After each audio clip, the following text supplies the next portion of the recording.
Hello folks, tonight we begin with the remarkable lives and incredible resilience of medieval girls caught in the marriage market of the 1300s. Before they could even spell their own names, some were being measured for alliances, judged by the fullness of their dowry and the thickness of their cloak hems. Their futures were not imagined with dreams of love, but priced out in bolts of cloth and chickens. So before you get comfortable, take a moment to like the video and subscribe, but only if you genuinely enjoy what I do here. And let me know in the comments where you are tuning in from and what time it is for you. It is always fascinating to see who is joining us from around the world. Now, dim the lights, maybe turn on a fan for that soft background hum, and let us ease into tonight's journey together. The medieval hall is low lit and smoky, and the air carries a stew of aromas, stale rushes, a damp hearth, a suspicious hint of boiled turnip, and the unmistakable tension of negotiation. Seated on a plain wooden bench is a girl, 12, maybe 13. Her hands are folded neatly in her lap, but she is not fidgeting. She knows not to fidget. Just beyond the woven curtain, her father and two other men are finalizing what is essentially her future, and none of them seem inclined to ask what she thinks about it. Dowries in the 1300s were not just customary, they were essential. Think of them as medieval starter kits for brides, a package of value to sweeten the deal, grease the alliance, and assure everyone that the bride would not arrive empty-handed or, worse, empty-headed. A typical dowry might include livestock, the more functional, the better, a few linen sheets, some kitchenware, and if the family was feeling generous, a single tarnished necklace from an aunt who swore it was once touched by a nun. For families with modest means, dowries were stressful, exhausting affairs. You did not just give away a daughter, you transferred responsibility. And if the bundle of cloth, hens, and reputation did not measure up to expectation, the whole plan could unravel faster than a wool tunic near a candle. Among nobles, of course, the stakes were higher and infinitely pettier. Land deals were negotiated alongside marriage contracts, turning betrothals into mini-diplomatic summits. A daughter could be married off to secure a peace treaty, cancel a debt, or gain the favor of a cousin's cousin's liege lord's brother-in-law who happened to own a river crossing. Romance, as you might imagine, was rarely in the equation. Historians still argue whether dowries functioned as a woman's early inheritance or as leverage used to control her movements and obligations after marriage. Either way, the fact remains, dowries dictated the terms of a girl's life long before she ever stood beside a church altar.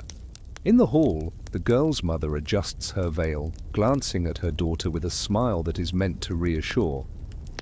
It does not. Everyone knows what is happening, but no one is talking about it directly. Even the priest, standing quietly by the wall with an expression somewhere between neutral and mildly bored, is there more for witness than blessing.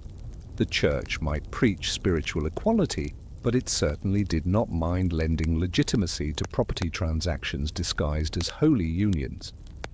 And lest you think this process was always dry and humorless, here is a tidbit that might surprise you. In some villages, it was common to include a symbolic trinket in the dowry, like a carved spoon or a single cherry stone from a tree that never bore fruit again. These were little tokens meant to bring luck or to mark the uniqueness of the bride. Superstition wrapped in sentimentality. Imagine giving your future in-laws a symbolic twig and saying, "This means our daughter cries less than average." The negotiation itself might take place over tankards of ale and a half-eaten loaf of rye bread. There is likely a minor argument about whether a second goose qualifies as generosity or showboating. The girl, still silent. Her value at this point has been appraised more thoroughly than the family cow. Mainstream historical records confirm that in many medieval communities, girls as young as 12 could be legally betrothed and sometimes married with parental consent. It was not unusual, it was not scandalous, it was just Tuesday. Life expectancy hovered in the 40s if you were lucky. Childhood did not stretch long, and puberty was treated less as a phase and more like an administrative green light. Once the match was agreed, the betrothal might be marked by a formal blessing, or simply by the passing of a sealed document and a nod. In rural areas, the rituals were even simpler. Sometimes all it took was a hand clasp in front of witnesses and a gift exchange. One story tells of a father who finalized his daughter's engagement by handing the groom a candle. Romantic, right? A flaming stick and a legal binding. What could possibly go wrong? Outdoors, the sky is darkening and the wind curls in under the threshold. Inside, the girl is handed a folded cloth, embroidered, stiff, something her aunt stitched while squinting by candlelight. It will be packed along with the dowry, a marker of her new household. She does not say anything as she folds it again and sets it on her lap. In towns, especially those with any kind of merchant class, matchmaking was often handled with the help of middlemen, or, in some cases, middle nuns. Convents sometimes arranged marriages between families who had previously feuded, using the union as a peace treaty and a prayer for stability. The fact that the bride was a literal human olive branch did not strike anyone as strange. There were also practical matters to settle. What happens if the groom dies before the wedding? Does the dowry stay with his family? Can it be reclaimed? These were real concerns. Legal loopholes were a medieval pastime. Some families even wrote contracts with clauses like, if the groom is found to have lice beyond a tolerable quantity, this contract may be nullified. Let that sink in. You could be released from your marriage deal on the grounds of excessive lice. Medieval prenups had range. Meanwhile, the girl sits through it all with a face trained into calmness. She knows what is expected: obedience, silence, grace. The way she walks, the way she places her hands, even the way she drinks water. These things have all been rehearsed.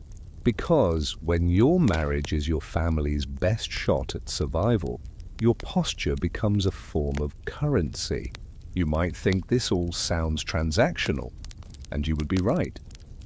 But tucked inside the cold calculus were quiet moments: a mother brushing back a strand of hair, an older cousin sneaking a smile, a whispered joke behind a raised goblet. Affection was not absent.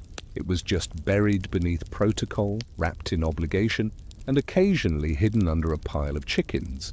Later, as the hall empties and the fire burns lower, the girl will be told the name of her future husband. Maybe she already knows it. Maybe he is 15 and shy. Maybe he is 32 and owns a small orchard. Maybe she saw him once at the harvest fair and remembers only that he wore too much green. The future is no longer hers to shape. But then again, in this world, it never really was. In the medieval world, age was more than just a number. It was a social deadline. By the time a girl turned 12, she was no longer a child in the eyes of her community. She was considered marriage material, a phrase that now sounds like a bad punchline, but back then was simply the truth. You could say that girlhood had a short shelf life, especially if the family farm needed consolidating or a local alliance was ripe for the picking. In towns and rural villages alike, church bells often rang to announce not just holy days, but marriage intentions. And sometimes the bell tolled for girls who had barely figured out how to plait their hair. It was not shocking, it was not whispered, it was normal. You might wonder how anyone thought that was acceptable. But to be fair, medieval people had different definitions of childhood. Puberty was nature's way of handing out wedding invitations. And let us not forget the church's complicity.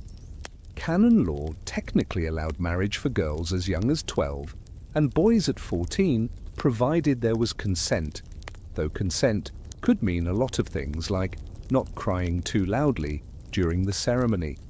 While consummation was sometimes delayed, The contract of marriage itself was often sealed far earlier, locking two families and two futures into a deal made more for politics than personal preference. Picture a stone church filled with damp wool and half-suppressed coughs. Candles sputter in the draught, their wax dripping like nervous sweat. A priest reads the banns announcing that Matilda, daughter of a local miller, will marry a boy she has spoken to exactly once, when he handed her a stick of dried quince at the Michaelmas fair. She did not like quince. She will now by necessity. In these situations, no one asked whether she was ready to raise children, keep house, or manage accounts. Readiness was not part of the conversation. Biological capability and social expectation were the only metrics that mattered. And if she looked tall enough to stir a pot and carry firewood, well, congratulations, she was of age. Some households even prepared their daughters for betrothal as soon as they started showing signs of puberty. Mothers would discreetly mention their availability to neighbors. Fathers would begin calculating how much cloth could be spared from the winter weaving to sweeten a deal. Older women, especially widows, played a critical role too, passing along the subtler politics of presentation. How to bow just enough, speak softly without mumbling, and smile in a way that said, modest but still fertile. The girls, for their part, adapted with the resilience of people who had never known they had choices. They played games in the yard one month and tried on betrothal veils the next. It was a pivot less jarring when everyone around you treated it as simply the way things worked. There is a haunting detail here that sometimes slips through historical cracks. The concept of childhood as a protected, extended phase of life simply did not exist. Children were miniature adults in training. They were expected to contribute to the household, learn their gendered roles early, and transition into those roles as soon as physically possible. If that sounds exhausting, it was, but it was also ordinary. Even aristocratic girls were not exempt. In fact, they often faced more pressure, more scrutiny, and even less autonomy. Their marriages were planned at birth and rearranged like chess pieces based on which uncle had fallen out of favor or which estate needed uniting. It was not uncommon for a noble girl to be promised at 5, betrothed by 8, and married by 12, ceremonially if not practically. And lest we forget, love rarely entered the conversation. Affection might develop later if you were lucky, or it might not. There is a recorded case of a noblewoman who met her husband for the first time at their wedding. Her main observation? He had a wart on his ear and smelled strongly of mustard. A stunning start to marital bliss. Historians still debate whether these young brides truly understood what was happening. Some argue that many were sheltered and naive, entering into marriage with little comprehension. Others point out that children in medieval households were often exposed to adult responsibilities early and may have known more than we give them credit for. But either way, comprehension was not a requirement. Obedience was. And in the village streets, children often mimicked the adults they saw. Young girls played house, but not in the tiny tea set sense. They practiced sweeping, spinning wool, rocking imaginary babies. The performance of adulthood began early and was usually treated as charming preparation rather than troubling mimicry. Here is a fringe detail worth knowing. Some rural communities celebrated a girl's first menstruation with quiet rituals, less as a personal milestone and more as a signal to the community. It was not shouted from the rooftops, but the news would travel. And suddenly that girl would find her name spoken in new tones at the market. Less, she helps her mother with the goats. More, she will make a fine wife once the dowry is ready. And yes, the pressure came from all sides.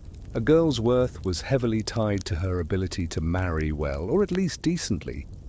If her family was poor, the pressure might come with urgency. If her family was rich, it came with strategy. But it always came. The church, ever watchful, played a peculiar double role. On one hand, they emphasized consent and spiritual purity. On the other hand, they routinely blessed the unions of girls whose opinions were largely theoretical. One famous preacher even advised that parents should marry off their daughters early to avoid the sins of lust, as if the only way to avoid trouble was to throw a child into it head first with a man twice her age. Occasionally, a young bride would enter a household where she was treated kindly. The mother-in-law might take her under her wing. The husband might wait before making demands. But these were exceptions, not guarantees. And even then, she was still expected to manage household duties, begin preparing for children, and be pleasant to guests who pinched her cheeks and offered backhanded compliments like, "She will be comely once she fills out." It is a lot, yes, but the girls did not always crumble under the weight of it. Some adapted, some endured. A few even negotiated, quietly, cleverly, through soft refusals and careful alliances with their mother or servants. Others found small freedoms in storytelling, in festivals, in friendships with other girls caught in the same net. So when the church bells rang and a pale, wide-eyed 12-year-old walked down the aisle in borrowed shoes, you did not hear gasps or scandal.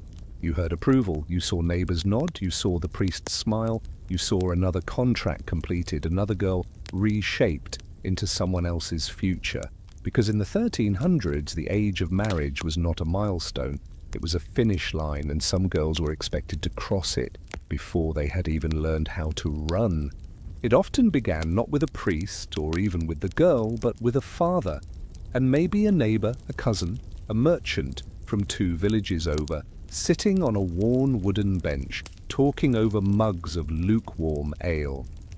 The air, thick with barley and smoke, would host a conversation that might drift from livestock to rainfall, then casually slide into far more consequential territory. So, your daughter is nearly of age, then? The 1300s marriage market was not a literal market, though one could be forgiven for the confusion. It was quieter, more ambient, like a low-pressure system that settled over a village.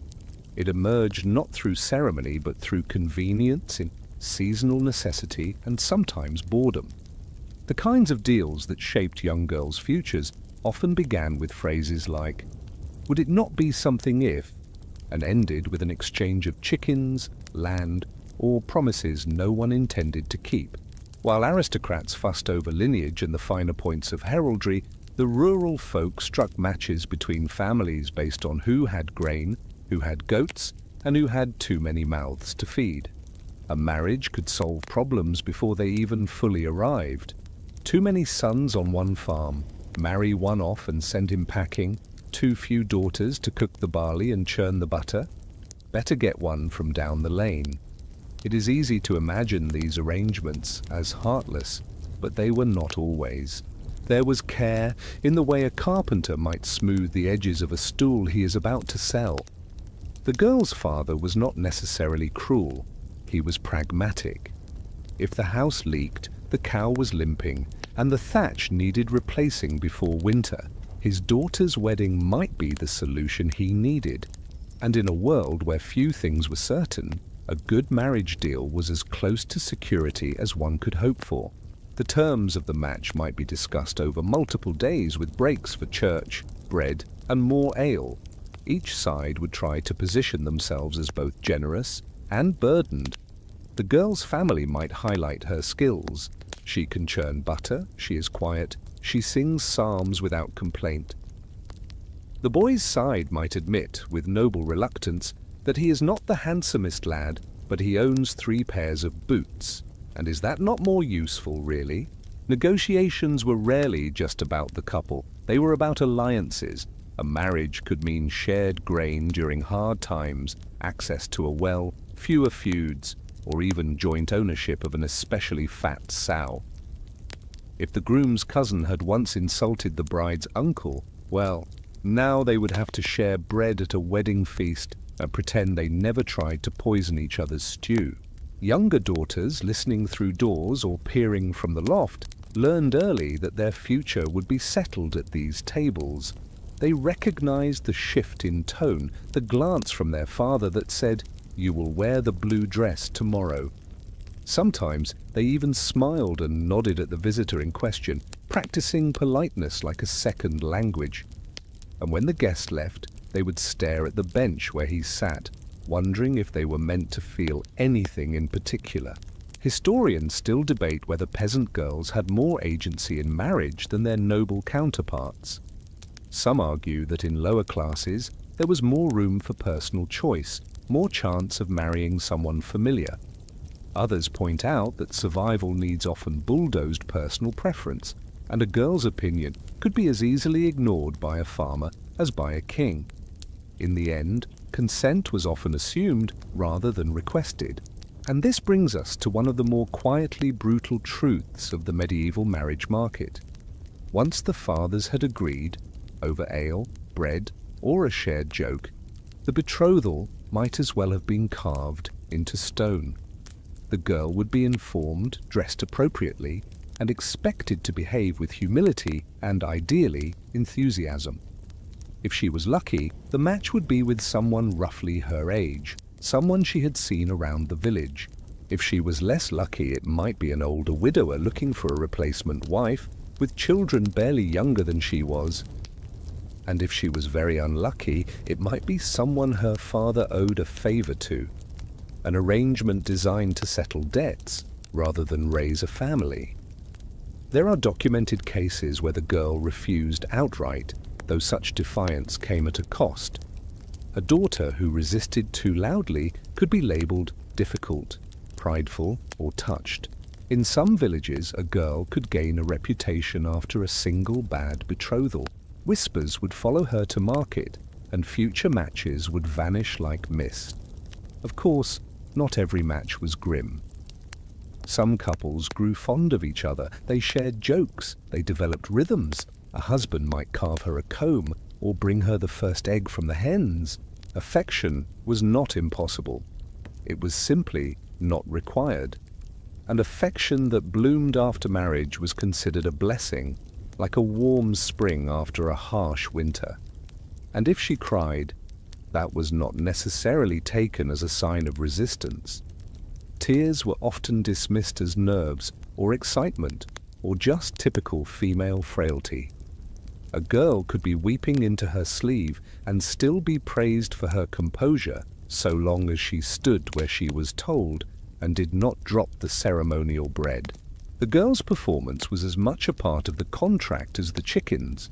She was expected to be modest but not dull, quiet but not mute, pleasing but not provocative. She was a walking mirror of her family's honor, and every crease in her gown, every misplaced hairpin reflected back on the people who raised her. The groom's family, meanwhile, conducted their inspection with the solemnity of traders evaluating a plough. Was she healthy? Broad hips, clean skin, no obvious limp? Could she lift a bucket? Did her laugh sound too sharp, too sly? A little wit was fine, but too much could mean trouble.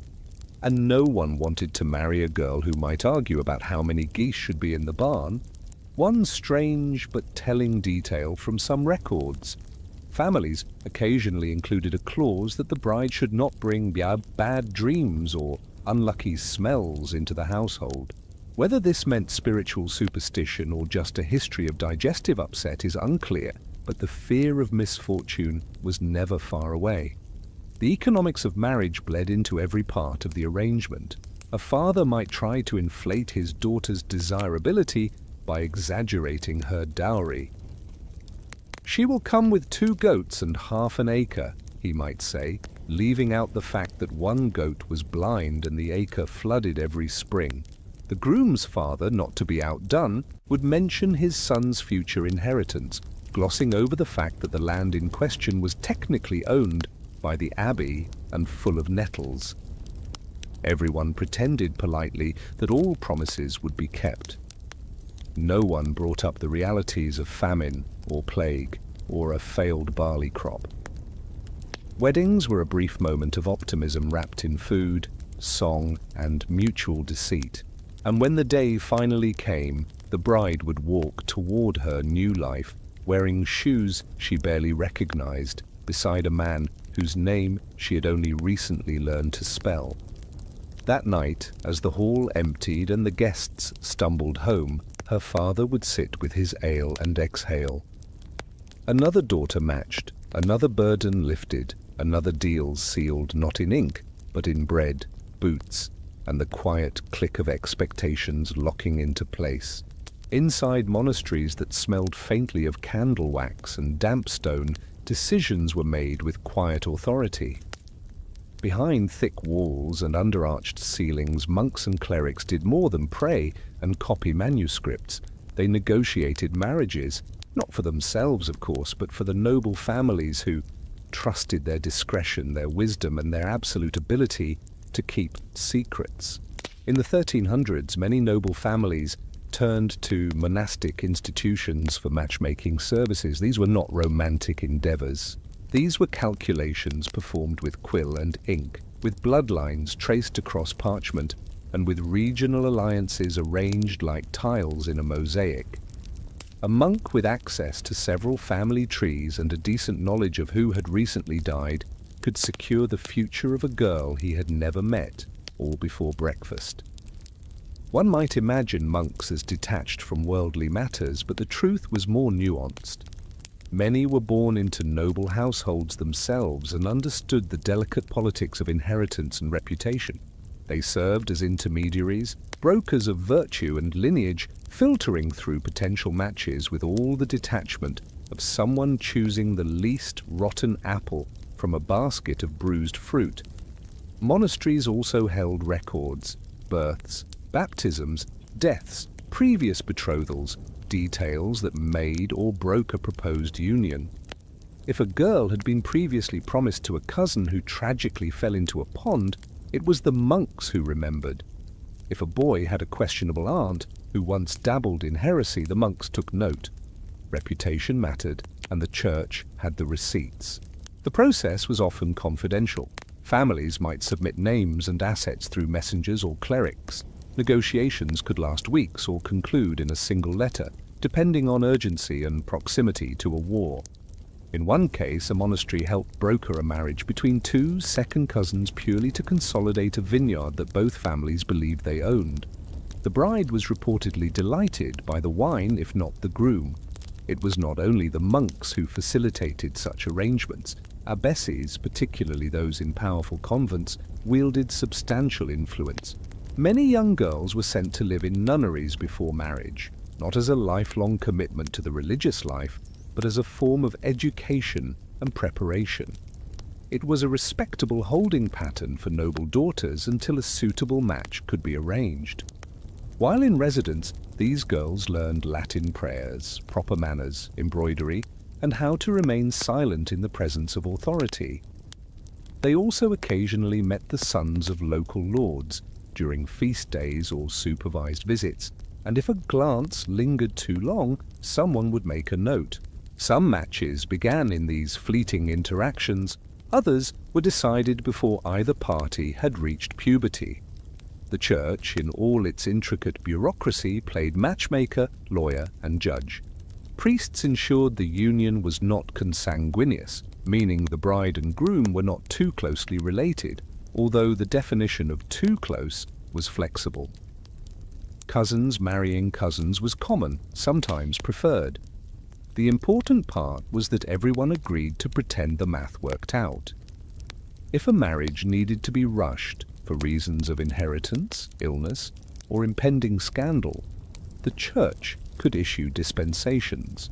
One papal document allowed a nobleman to marry his cousin's widow with astonishing speed, provided he donated a generous portion of land to a nearby abbey.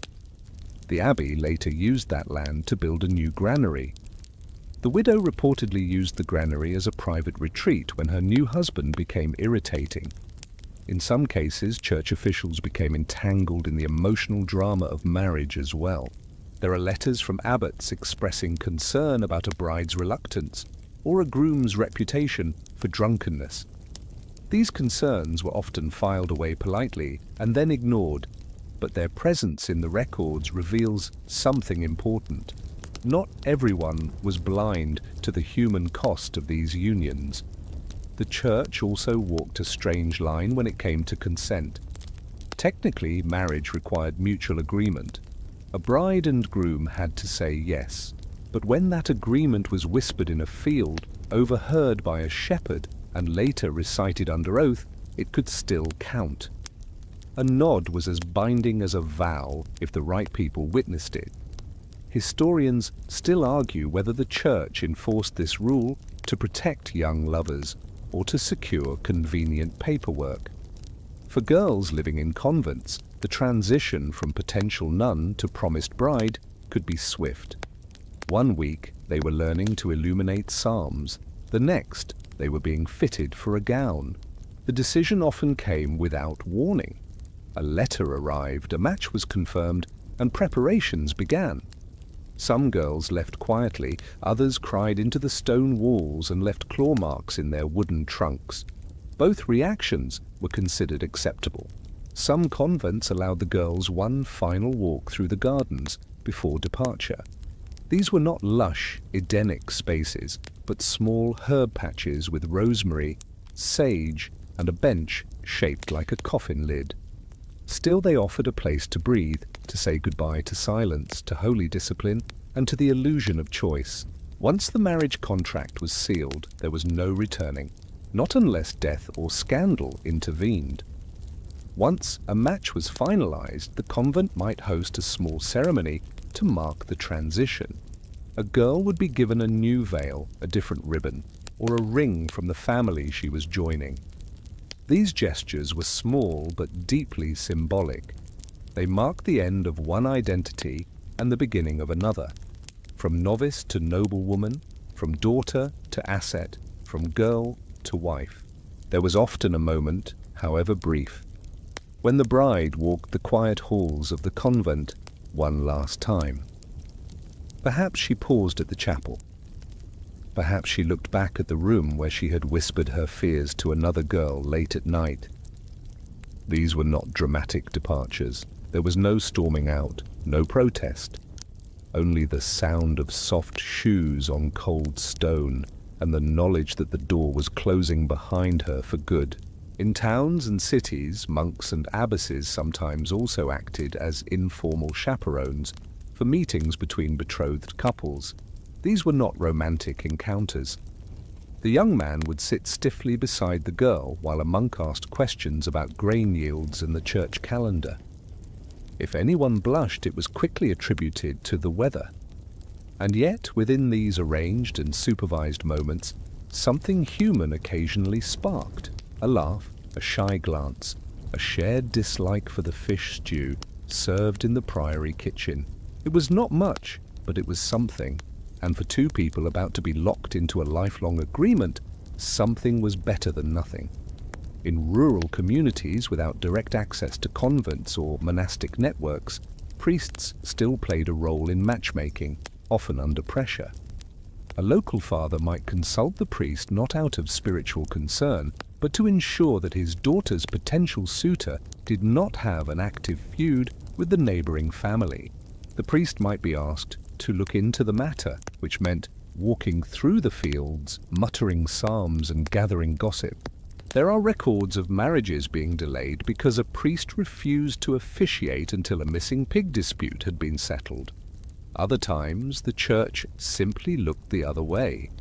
As long as the marriage did not threaten the hierarchy, the tithe, or the illusion of divine order, it was allowed to proceed. Once the church had done its part, confirmed the match, secured the paperwork, blessed the intention, it stepped back. The marriage itself would belong to the families. The ceremony would be overseen, of course, and the priest would mumble Latin that no one entirely understood. But the church's real role ended at the moment the couple clasped hands. From that point on, the bride was no longer under ecclesiastical guidance. She was under her husband's roof, her husband's rule, and, if he were particularly devout, her husband's interpretation of divine authority. It is tempting to imagine the monks and abbesses closing their ledgers and breathing a sigh of relief. One more match completed, one more girl placed, one more box ticked on a chart that measured order, stability, and the illusion of divine harmony. But perhaps now and then, one of them paused at the chapel window and watched a girl ride away, wondering, just for a moment, what might have happened if she had stayed. She wears silk, or something that pretends to be silk, stiff at the shoulders and too tight under the arms.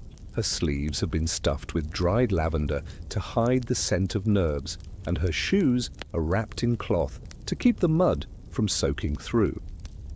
She is a noble daughter, and she is not walking. She is being walked, escorted through corridors of expectation and down staircases carved by hands older than memory. Somewhere below, a horse waits. Somewhere far away, a man she has never met is preparing for her arrival.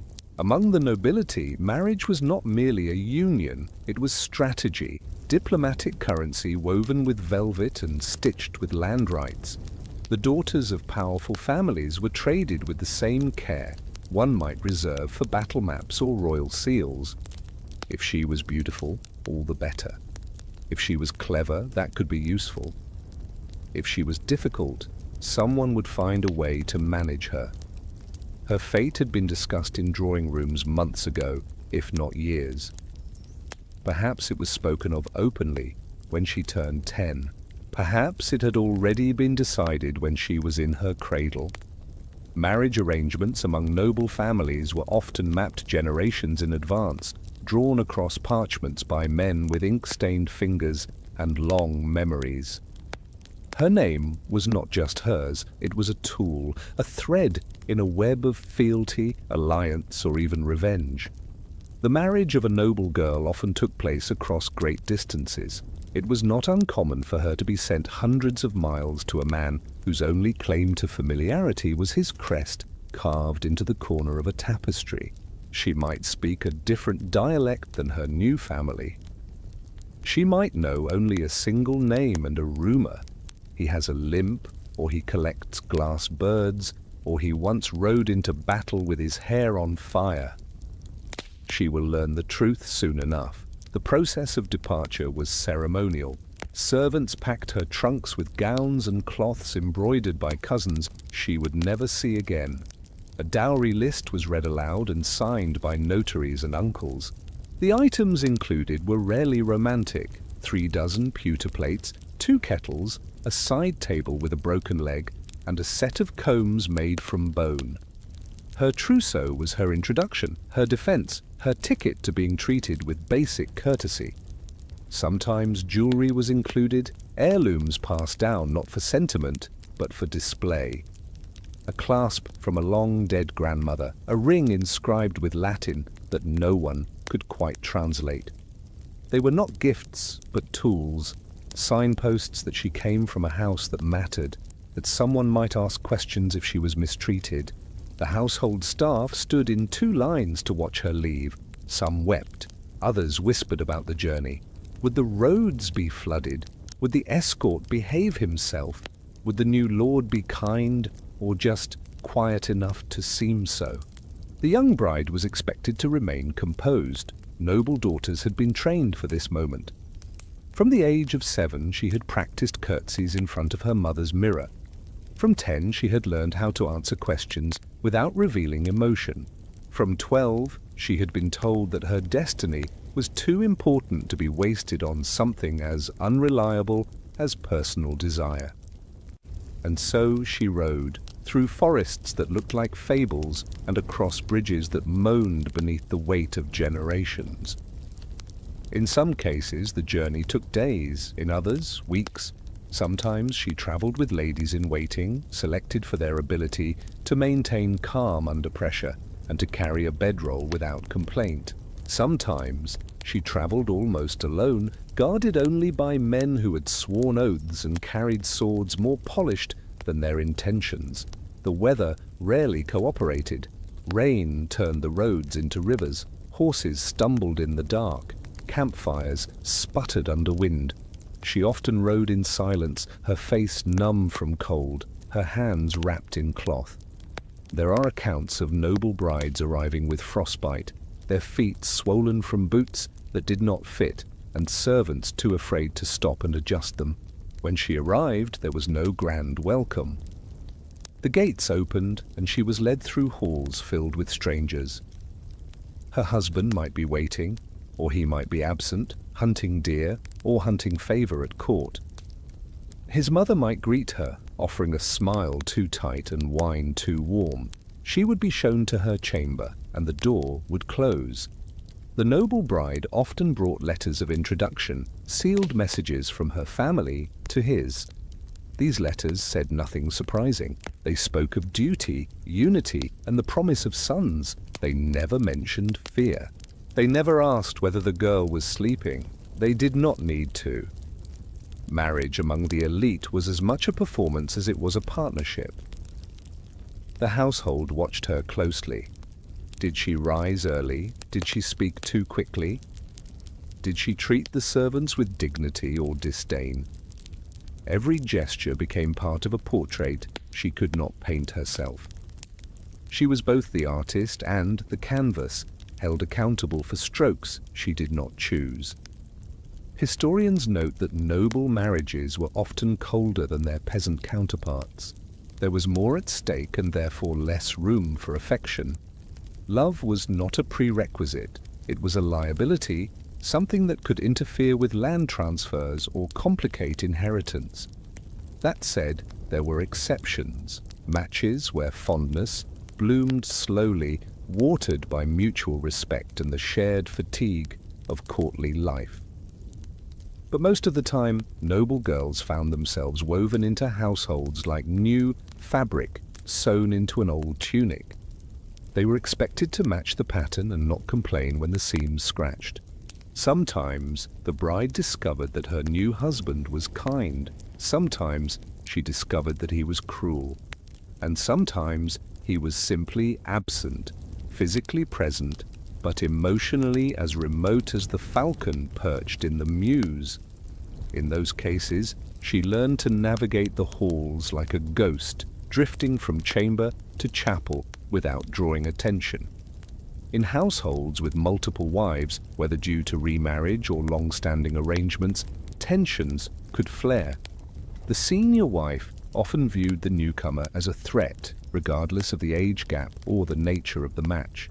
The younger wife, meanwhile, learned the art of smiling without showing her teeth. The bride's role was clear: produce heirs, manage the household, maintain appearances.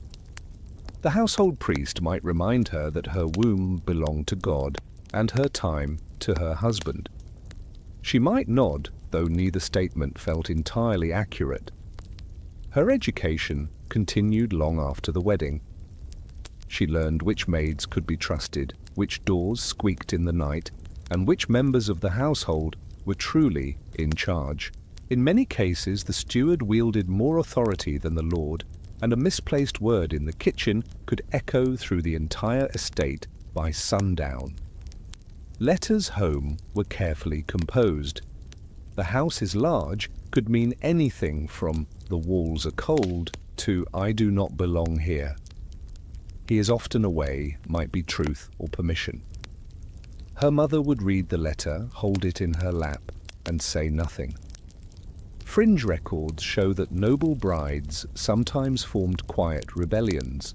They hosted poetry readings, supported wandering musicians, or kept journals hidden beneath mattress straw.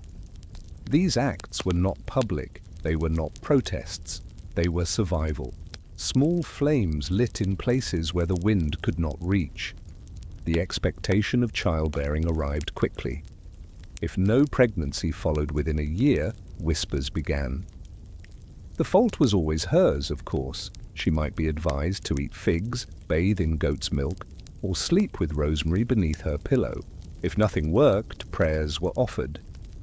And if the prayers failed, pity gave way to disappointment. When a child finally arrived, healthy, loud, preferably male, there was celebration. But the celebration was brief. The next day, the household returned to normal, and the mother resumed her duties with one more mouth to feed. And so, the noble daughter who once stood trembling at her father's gate now stood beside her own. She had become the matron, the authority, the keeper of keys. Her sleeves no longer smelled of lavender. Her shoes were worn, her voice measured. She gave advice to younger girls, remembering what it felt like to arrive with too many expectations and too few answers. She had learned, as so many did, that marriage among the nobility was not a reward, it was not a romance, it was not even a partnership. It was a role, played without applause, written by fathers, priests, and couriers with ink that never quite dried. Somewhere near the edge of a walled courtyard, beneath the rustle of ivy and the hum of gossiping servants, two figures exchange glances they are not supposed to. She is promised to another. He is unpromised to anyone, which is part of the problem. There is no letter of intent between their families, no dowry being weighed, no priest rehearsing their names, and yet their eyes continue to meet. For all the strict choreography of the medieval marriage market, love was not absent. It was simply inconvenient. Romantic affection, especially among the upper classes, was treated with suspicion, like a fever that might burn away reason. Marriage was a contract, a binding of names and assets. Love was a distraction, a thing for troubadours, fools, and people who could afford to be reckless. Still it happened, in the quiet places, in the corridors between expectations, in the hedgerows and gardens, behind chapel doors, or during summer festivals where anonymity arrived with the masks. There are records of couples who fell in love before marriage, who attempted to elope, who whispered promises beneath trees older than their family lineages. Such unions, when discovered, were rarely forgiven. A noble daughter who defied her family could lose her inheritance, her reputation, and, in some cases, her freedom. One documented case describes a girl who ran away with a stable hand. Her father retrieved her 2 weeks later, cut off her hair, and placed her under house arrest in a convent. She later married a cousin of her choosing, but only after his family paid handsomely to quiet the scandal. In another story, a baron's daughter fell in love with a younger son of a rival house. Their letters, written in Latin to avoid suspicion, were intercepted by a housemaid and burned. The girl was married off within the month to a merchant 40 years her senior. The boy became a priest. Love among the nobility was a risk. But among the lower classes it was a different sort of gamble. In rural communities, affection occasionally played a larger role in matchmaking. Peasant families might allow a daughter to marry the boy she fancied, provided his family had a decent patch of barley and no outstanding debts. A young couple might be allowed to speak under supervision, to dance at the fair, to exchange tokens during harvest celebrations. Even so, the pressure to match strategically did not disappear. A girl might love the thatcher's son, but if her father had already promised her to the cooper's apprentice, she would be expected to forget her feelings and obey. And many did, or at least they tried.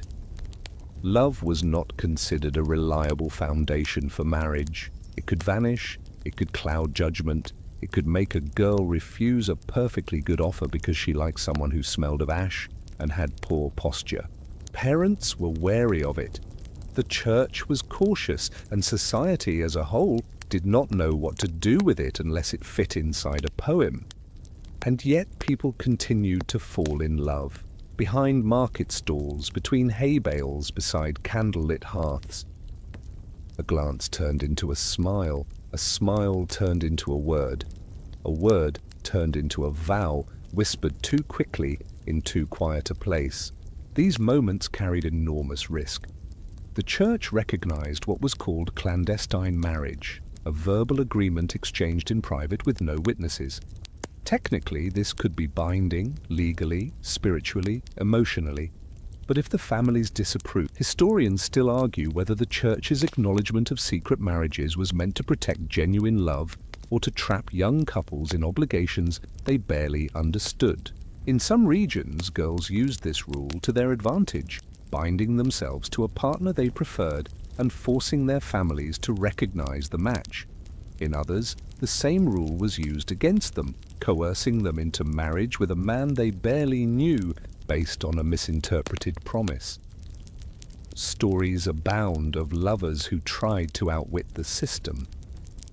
Some succeeded, others failed spectacularly.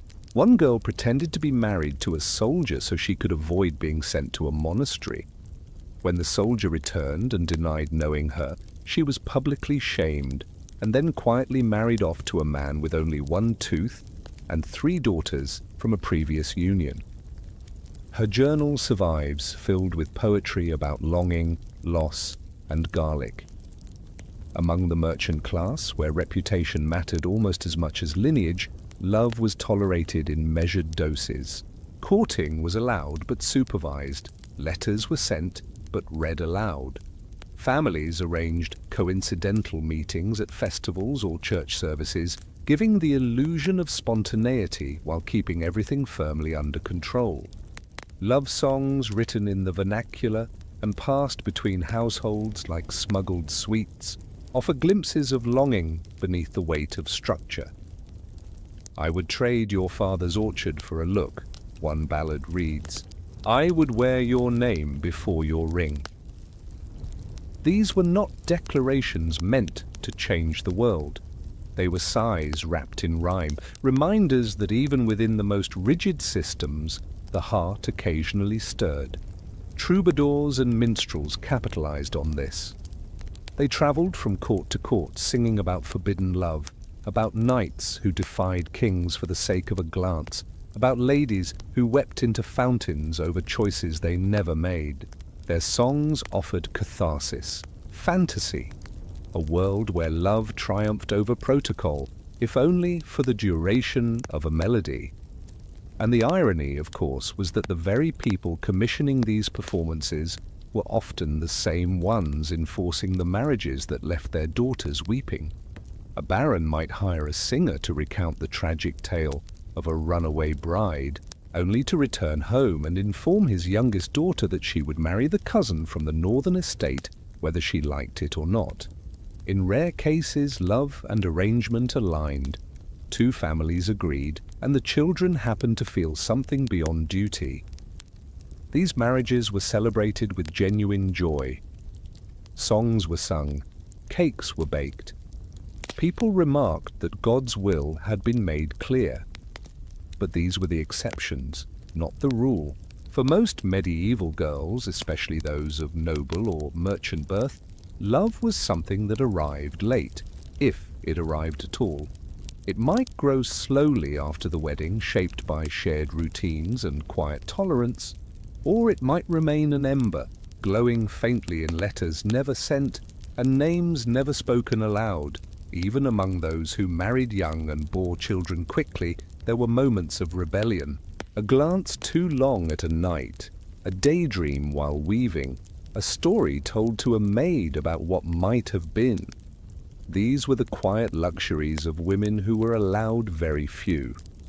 And so, within the rigid mechanisms of the medieval marriage market, love remained, persistent, inconvenient, occasionally catastrophic, and almost always unforgettable.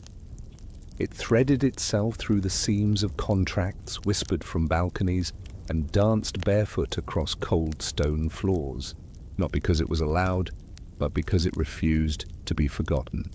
The room is quiet, except for the rustle of fabric and the steady scrape of a pen across parchment. A servant folds a letter and seals it with wax, pressing down a family crest that the bride has not yet memorized. Outside, a horse waits. Not for her this time, but for the message that will confirm her presence, her obedience, and her delivery. In many marriages of the 1300s, the bride arrived before the groom. Marriage by proxy was not unusual. Especially among noble families, the logistics of travel, war, or politics made physical presence optional. If the paperwork was in order and the blessings had been secured, a young girl could be married to a man she had never seen. A stand-in would take his place at the altar, often another nobleman or trusted family member reciting vows on behalf of the absent groom. The bride's response when it came was not always her own. The stand-in might wear a ring, he might bow politely, he might look apologetic, but not too apologetic. After all, this was tradition. Marriage was a transaction before it was a relationship, and the body was not required for the contract to be valid. Historians note that proxy marriages often served practical ends. If a nobleman was abroad, fighting, negotiating, or simply avoiding the ceremony, a proxy ensured that the alliance could proceed without delay. The bride's family was expected to accept this with grace. After all, what mattered was not the ceremony but the union it created. There are records of brides who received their first glimpse of their husbands weeks, even months, after the marriage had taken place.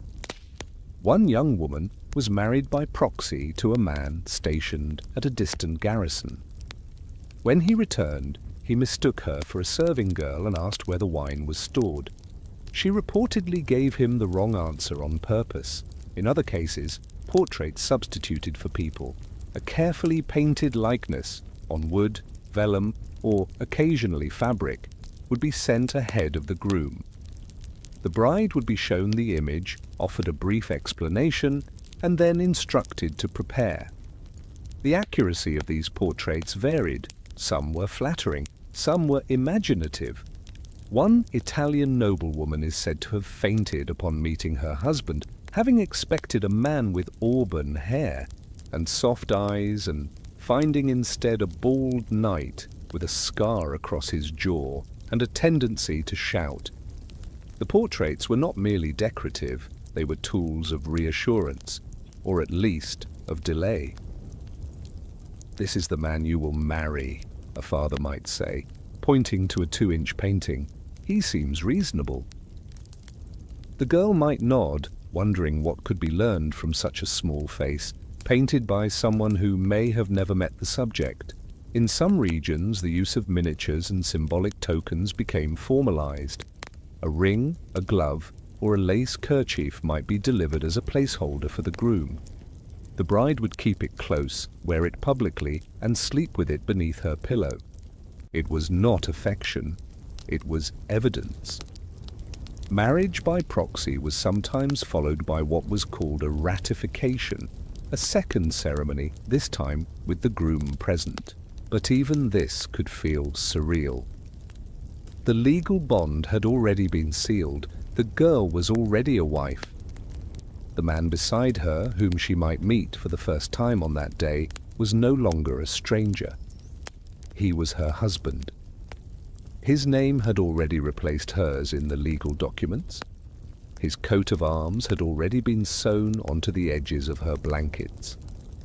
Sometimes, the proxy arrangement was merely the beginning of a longer absence. In border territories, or during times of conflict, the groom might not return for years. A girl could enter womanhood, bear children, and manage an estate without ever having shared a hearth with the man whose name she carried. Letters would suffice. Updates were formal and brief. The weather is favorable. The estate yields remain modest. No mention of loneliness. No room for it. There are accounts of girls who were widowed before their husbands ever arrived, a sword to the ribs, a fever during a siege, a ship lost at sea. In these cases, the marriage still counted. The girl became a widow despite never sharing a table or a bed. She might be sent back to her family, or she might remain in her husband's household, depending on the terms of the agreement. If her dowry had been large, she might be allowed to keep part of it. If not, she returned with nothing but the title and the memory of a name she barely used. Not all proxy marriages were somber. Some offered strange moments of levity. A monk standing in for a groom once stumbled over the vows and accidentally married himself to the bride. It took 3 bishops, 5 days, and a well-placed donation to correct the record. The bride later said she preferred the monk's conversation, but accepted her fate with good humor. In rural areas, proxy marriages were rare but not unheard of. A groom working in another town might send a brother or cousin to stand in his place. The bride's family would accept, provided the man could produce letters and a reasonable likeness. If he brought wine and bread for the ceremony, so much the better. These arrangements were not romantic, but they were practical. In a world where travel was dangerous, communication was slow, and alliances mattered more than introductions, marriage by proxy allowed the gears of society to keep turning. Feelings as usual came later, if at all. Some women adapted easily. They received their husbands with dignity, listened politely, and learned to manage the rhythm of a shared life with someone who had been, until very recently, a name on a scroll. Others found the adjustment more difficult. There are letters preserved in family archives, written in careful script, addressed to mothers, sisters, even confessors, that speak of confusion, disappointment, and, in some cases, quiet despair. The bride had imagined someone taller, or gentler, or simply more awake during dinner. She had expected to feel something, a sense of belonging perhaps, or gratitude. Instead, she felt hollow. These feelings were rarely expressed aloud, but they found their way into marginalia, into recipes that called for unnecessary amounts of nutmeg, or into lullabies sung with voices that shook at the edges. Still, the world moved forward. The land had to be tended. The lineage had to continue. The marriage was a legal fact, etched into books that no one would read again, unless there was a dispute over the inheritance. And so the girl, no longer a girl, but not yet fully a woman, adjusted. She learned to speak her husband's dialect. She learned which topics to avoid. She learned to sleep beside someone who breathed heavily and did not always dream kindly.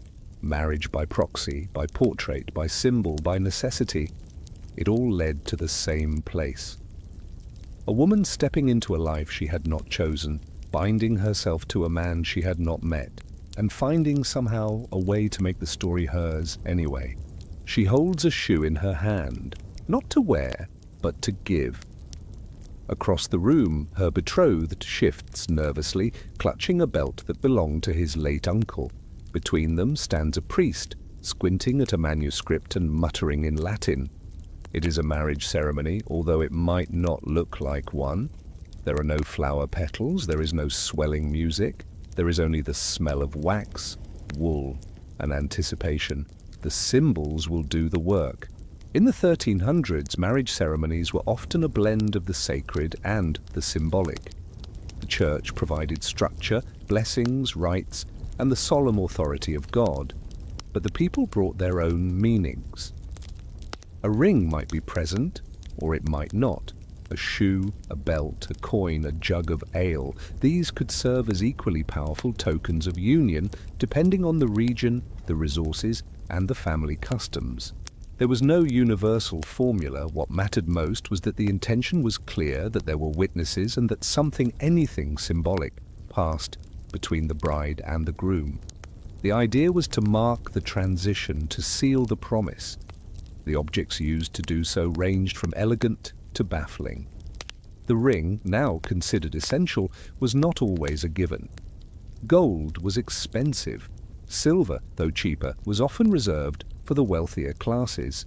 Among rural families, a simple band of braided hair, carved bone, or even twisted straw could stand in for a ring. The symbolism was more important than the metal. The ring represented continuity, unity, the never-ending nature of the bond, or at the very least a visible reminder to others that this girl was no longer available. In some parts of Europe, the bride handed the groom a shoe to symbolize the transfer of authority. In others, the groom gave her a belt or girdle to mark the beginning of shared life. These were not romantic gifts. They were practical items turned ceremonial. They reflected daily life, the realities of work and obligation, of household management and bodily presence. There were other customs too. The lighting of candles from the same flame, the binding of hands with ribbons, the breaking of bread and sharing of ale from the same cup.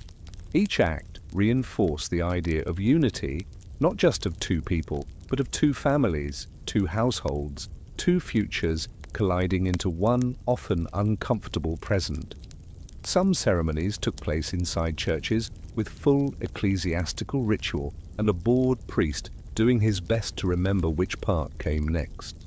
Others unfolded in courtyards at the foot of staircases or even on fields between properties, neutral ground where both families could attend and argue about sheep while pretending to listen.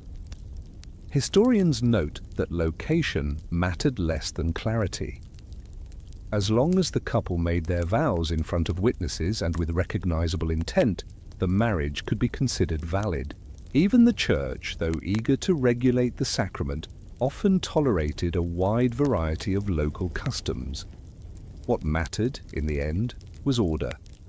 As long as the community recognized the couple as married, the church could bless it after the fact. One particularly strange detail: in certain regions it was customary for the bride to carry salt in her pocket during the ceremony. The reason is debated. Some claim it symbolized preservation. Others say it warded off evil. One cynical chronicler suggested it was simply to flavor the wedding feast, which often lacked seasoning. Whatever the reason, it was common enough to appear in several marriage contracts. The vows themselves were often simple. "I take thee," or "I will have thee," might be enough, especially if spoken in the local dialect. In many cases, the bride was coached beforehand, repeating the words like a child learning a prayer.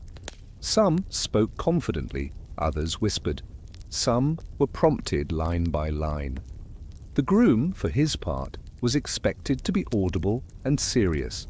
Smiling too much could be seen as mockery.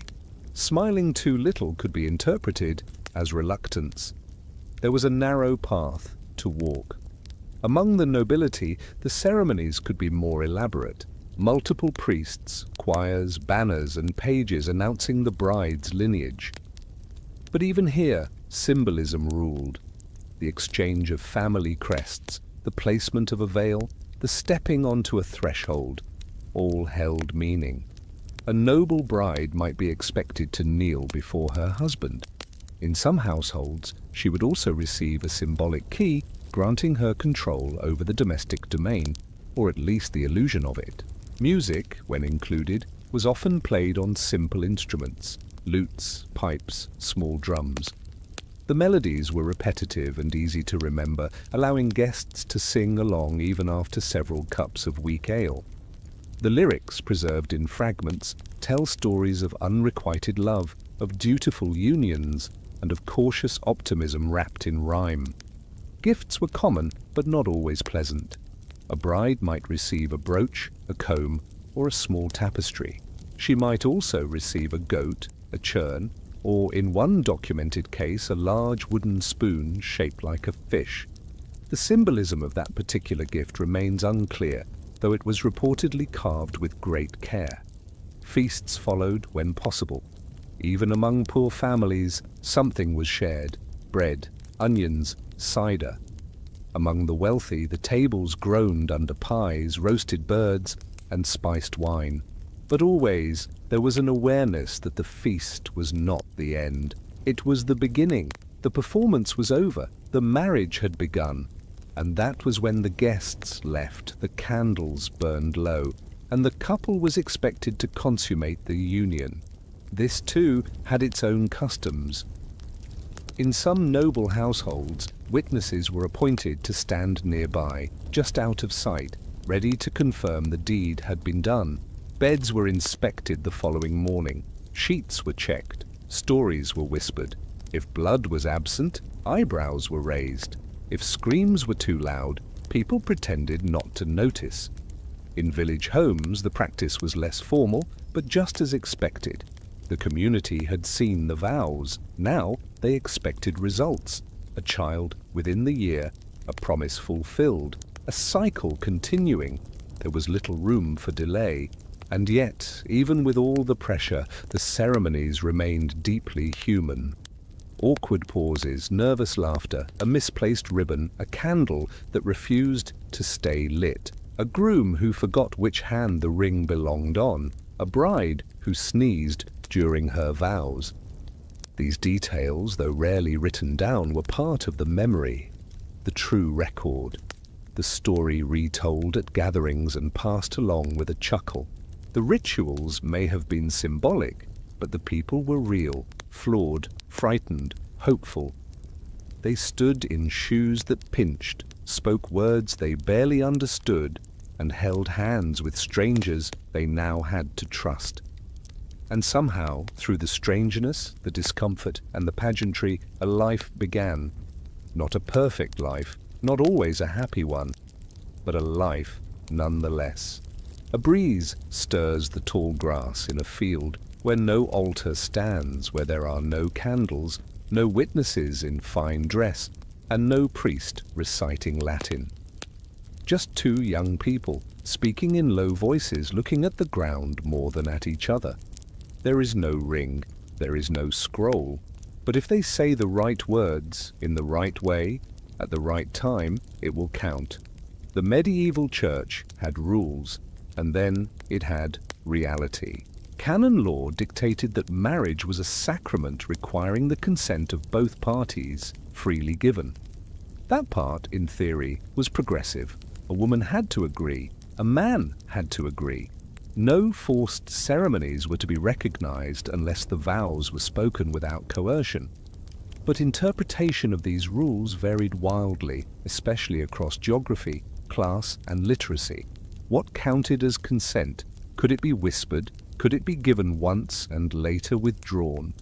If a couple claimed to be married but had no witnesses, was the church obligated to believe them?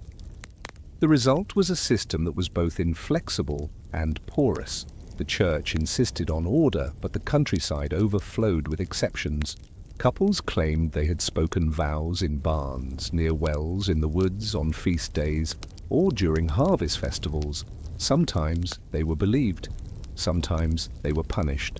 Sometimes their words hung in limbo for years, neither fully accepted nor fully dismissed. And this murkiness led to what scholars now call clandestine marriages.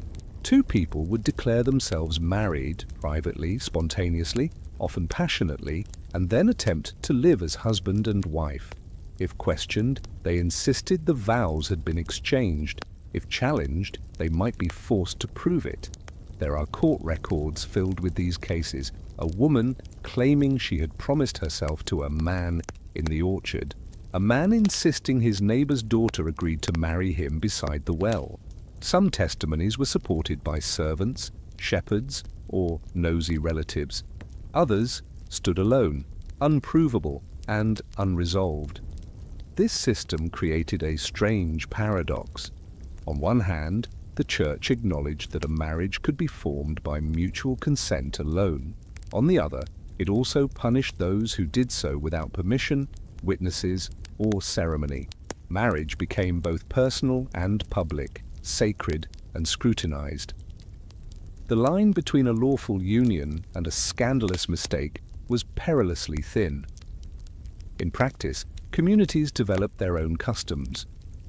A vow spoken in the presence of family was taken more seriously than one spoken behind the barn. A promise made in daylight carried more weight than one made under stars. Some villages insisted on announcing the union 3 Sundays in a row during Mass, the banns of marriage. If no one objected, the match could proceed. If someone did object, well, then things became complicated. There were also variations in how consent was measured. Did a nod count? A written note? A sigh mistaken for agreement? Some priests demanded that the couple declare their vows in front of the entire congregation. Others were content with a quiet promise made at the altar. A few, scandalously, took bribes to look the other way. And what of coercion? If a girl was told she would be disowned unless she married, did her yes still count? If a boy was threatened with land loss unless he took a certain bride, was his agreement valid? Historians still argue these questions. The medieval church had answers, but they were slippery, subject to politics, reputation, and the priest's mood on a given day. In some regions, fathers took matters into their own hands. If a daughter tried to claim a secret marriage to avoid an arranged one, the father might drag her before the local court and demand a reversal. If successful, the girl could be punished, sent to a convent, or married off anyway. If unsuccessful, the secret husband gained a family, a dowry, and a lifetime of wary glances from his new in-laws. These disputes were not limited to nobles. Peasant families too worried about alliances, resources, and respectability.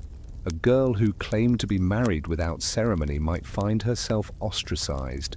A boy who refused to honor a spoken vow could be called before the bishop and ordered to fulfill his duty, or face penance. Fringe cases appeared in unexpected places. A woman claimed her late husband had married her in secret, and therefore she deserved his inheritance. A man declared himself wed to a girl who had vanished, and later tried to marry another. A servant girl testified that her mistress had wed the stable boy one evening during Lent. The bishop declared the timing inappropriate, but ultimately valid. The law tried to catch up.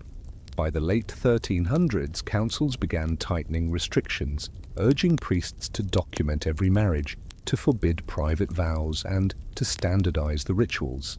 But enforcement was uneven. In small villages, the rules were distant. In border regions, they were ignored. And even in cities, love and fear found ways to slip between the cracks. This ambiguity left many women vulnerable. A man could claim a clandestine marriage, consummate it, and then deny the union. If she became pregnant, her options narrowed further. She could appeal to the church, but without proof or favor, she often found herself dismissed. The shame was hers to carry, the consequences hers alone.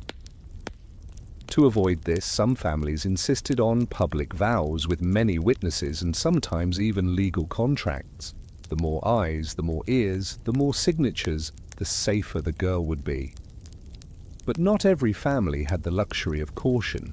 Sometimes haste, passion, or desperation pushed people toward private unions, and sometimes those unions were all they had. And yet, within this tangle of confusion and contradiction, something strangely human persisted. Couples looked at each other and believed the promise mattered. They clasped hands and whispered words, hoping that the field, the trees, the wind might serve as witness. They acted with courage, or foolishness, or both, because they believed that love, once spoken, could not be unspoken. These moments did not always end well, but they happened again and again, in kitchens, gardens, corners of barns, and somewhere in the distance a bell rang, not for a feast day or a saint's remembrance, but for a vow that no one heard and that still changed everything. The black veil is heavy. It is too large for her head and smells faintly of lavender and wax, as if it belonged to someone else for too long. She is 14, and she is already a widow. The ceremony is short. A few words are said. Bread is broken. There is no feast, no music, only the low murmur of prayers and the sound of wood creaking beneath mourning shoes. Before the month ends, someone will ask her about remarriage.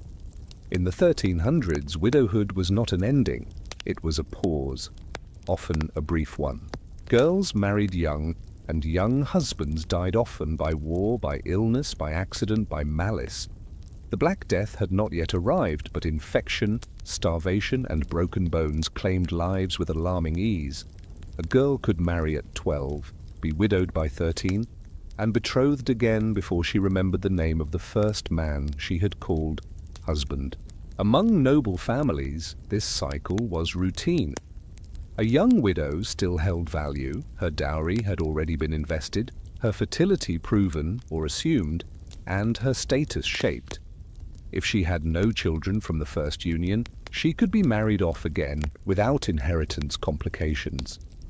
If she had a child, especially a son, she was often kept within the household as a maternal guardian or steward until the boy reached maturity. Then she might remarry or quietly fade into a supporting role. No one asked what she wanted. Some widows were given a brief mourning period, black or grey gowns, a small allowance, a room near the chapel. They were expected to weep, but not too loudly. They were expected to pray, but not excessively. They were expected to remain modest and grateful, as if widowhood were a blessing in disguise. Others had no time to mourn. If the family estate needed to be preserved, if alliances needed to be reinforced, if a cousin had an eligible brother, then the mourning gown barely touched her skin before it was replaced by another wedding veil. It was not cruelty, it was custom. And custom, as always, marched ahead of emotion. In some cases, remarriage was arranged before the burial. A messenger sent in haste, a letter penned while the corpse still lay in the chapel. The girl would receive the news in silence, offer a faint nod, and begin again. A new name, a new husband, a new household to learn. This was not considered harsh. It was considered efficient. There were rules, of course, technicalities that preserved appearances. A widow was expected to mourn for at least a customary period, though the length of this period varied greatly. In some places, 40 days. In others, 3 months. In more lenient households, it was measured in Sundays, 3 quiet church appearances in dark clothing, followed by a discreet conversation about new prospects. Among peasants, the rhythm was similar, if slightly less formal. A widow might remarry within weeks if she had children to feed or land to tend. Men, especially widowers with young children, often sought new wives quickly, needing help in the home. The marriages were practical, arranged over bread and ale, sealed with a nod and a shared look of exhaustion. It was understood that life did not stop, not even for sorrow. Widowhood was not without its complications. If the husband died without heirs, his family might attempt to reclaim property. The widow could be sent back to her father's house, stripped of furniture, linens, and status. Or she might be allowed to stay, provided she remarried within the estate's circle, often to a brother or cousin of the deceased. This kept wealth and land intact. It also kept the widow under the same roof. Historians note that widows held a unique place in society. They were often seen as more experienced, more stable, and occasionally, if only briefly, more autonomous. A widow with no surviving husband or son might manage her own property, make decisions about her household, and even act as a legal representative in court. But this freedom was fragile. It lasted only until someone stronger, richer, or more connected decided otherwise. There were exceptions. Some widows chose not to remarry. If their dowries had been substantial and their families supportive, they could live with modest independence. A few joined convents, not always out of piety, but for the structure and safety it offered. Within the walls of religious life, a widow could become a librarian, a healer, a teacher. She could walk without fear. She could own her own silence. But most were not given that choice. A girl widowed before 15 might be told that God had tested her and found her strong. She might be reminded that life was short, that women were vessels of duty, that the best way to honor her late husband was to smile for the next one. She might not even be given time to cry, and if she did cry, she was told to do it facing the hearth, not the window. Remarriage contracts were swift, often drawn up by the same notary who had blessed the first. If the husband's family owed a debt, the widow could be traded to the creditor. If her own family wanted to reclaim influence, she might be paired with someone politically advantageous. Love was not part of the discussion. Neither was grief. In rural villages, the remarriage process could be as simple as a visit to the priest and a declaration of intent. The community would nod, mark the change, and return to their fields. There was little sentimentality. Life continued. The bread still needed baking. The lambs still needed shelter. There are fragments of songs that mention young widows, soft melodies about girls in black, about laughter that faded too soon, about the echo of footsteps that never returned.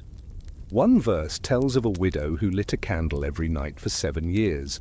Another ends with the girl casting the ring into a river and walking away barefoot. These were stories, of course, embellishments, but they were sung for a reason. Some widows resisted remarriage. They became difficult. They asked questions. They delayed. One noblewoman famously postponed her second wedding 6 times, citing omens, dreams, and a recurring illness. She eventually agreed, only after being offered land, 2 horses, and the right to keep her falcons.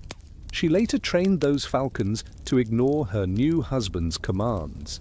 Not every widow was obedient. Not every story ended with silence. Others played the role expected of them, but found subtle ways to preserve a part of themselves. They kept the first husband's ring in a cloth bag. They refused to take his name off the estate ledger. They sang lullabies he once liked to their children, even if the new husband disapproved. And some, despite everything, found peace in the second marriage, or the third. They built new rhythms, found quiet satisfaction in work, or companionship, or the sheer stability of being left alone. They were not always happy, but they were steady. And in a world ruled by chance, that counted for something. Widowhood was not an escape. It was a reset. A pause between performances, a chance to step briefly backstage, change costumes, and re-enter the narrative under a new name. The girl who once stood at an altar with trembling hands now stood at another, older and more aware. She had seen the inside of a marriage. She had learned where the shadows fell in a household. She knew how to arrange a feast, how to soothe a bruise, how to bite her tongue. She had lost something, perhaps many things, but she had also gained knowledge. And in a world where knowledge often belonged to men, that was no small feat. And so, with shoulders squared and face composed, she stepped once more into the circle. A different ring, a different man, the same ritual, the same expectations, and a future that stretched ahead, not bright, perhaps, but known. Because in the medieval marriage market, being a widow did not mean you were finished. It only meant you were available again. The fire is low, the shutters drawn, and the only light comes from a single beeswax candle guttering near the bread shelf. A girl sits beside her mother, her legs tucked beneath her, her fingers worrying a loose thread on her sleeve. Outside, the oxen shuffle in the barn. Inside, her future is being whispered into being. In the countryside, far from the high courts and echoing cathedrals, marriage was arranged not in public pronouncements, but in quiet negotiations. No heralds announced these unions, no stained glass windows bore their names. They were sealed beside stoves, under rafters dark with soot, as women passed down what they knew, and fathers counted the hens. Here, the stakes were smaller, but the consequences just as permanent. A marriage could mean the difference between meat in the stew or another winter of onions and hope, and so, even among the poorest households, the matter was treated with solemn care. Girls did not often speak during these discussions. They listened, they watched, they learned what words mattered and which silences were strategic. Mothers played a crucial role. They were the keepers of unspoken truths, who in the village had kind hands, whose father was too fond of drink, which families neglected their sick. They observed, remembered, and advised. And when a daughter reached a certain age, usually 13 or 14, they began to prepare her. Not with speeches, but with gestures, a longer apron, a more tightly braided hair, a warning glance when a certain boy lingered too long near the well. Girls were taught to be useful, quiet, clean. But more than that, they were taught how to read a room, how to endure discomfort, how to preserve dignity with no power. This was not framed as oppression. It was framed as wisdom, strength, practicality. The world would not yield for them, so they learned how to bend without breaking. Fathers, for their part, negotiated with blunt tools, land, livestock, reputation. A son with a good thatching hand was worth more than one with a lazy stride. A daughter who could make cheese and keep peace in a crowded household was a prize. No one said these things aloud, but they were understood. A glance at a girl's wrists, her stride, the way she swept the floor. These became assessments. If a match seemed likely, both families began the subtle dance of courtship, one built not on flowers or letters, but on bread loaves delivered across thresholds, small gifts exchanged under supervision, and strategic church seating. A boy might walk a girl home from Mass. He might speak to her father about the weather. He might compliment the goat, and everyone would understand what he really meant. Still, the final say often lay with the father, or with the priest, if the family was cautious. A girl might whisper her hopes to her sister or grandmother, but rarely to the men arranging her fate. If she was lucky, those hopes would align with the arrangement. If not, she would learn to hide disappointment behind a bowed head and well-mannered silence. Some communities practiced trial betrothals, an informal understanding that the couple would be observed for compatibility. These trials might last a few months, sometimes longer, though pressure always loomed. A broken engagement could damage a girl's prospects, casting suspicion on her character, her health, or her worth. Once the agreement was in place, preparations began. There was no trousseau filled with silk, no expensive jewelry, but practical items were gathered: blankets, a comb, wooden bowls. Mothers passed down advice, sometimes blunt, sometimes tender. One village woman reportedly gave her daughter a handful of herbs and said, "For fevers, for bleeding, for when the silence becomes too loud." The wedding itself was modest: a priest's blessing, a shared loaf, a cup of cider. Some couples marked the moment with hand fasting, a ceremony in which their wrists were bound together with ribbon or cloth. Others simply declared their vows aloud in front of family and neighbors.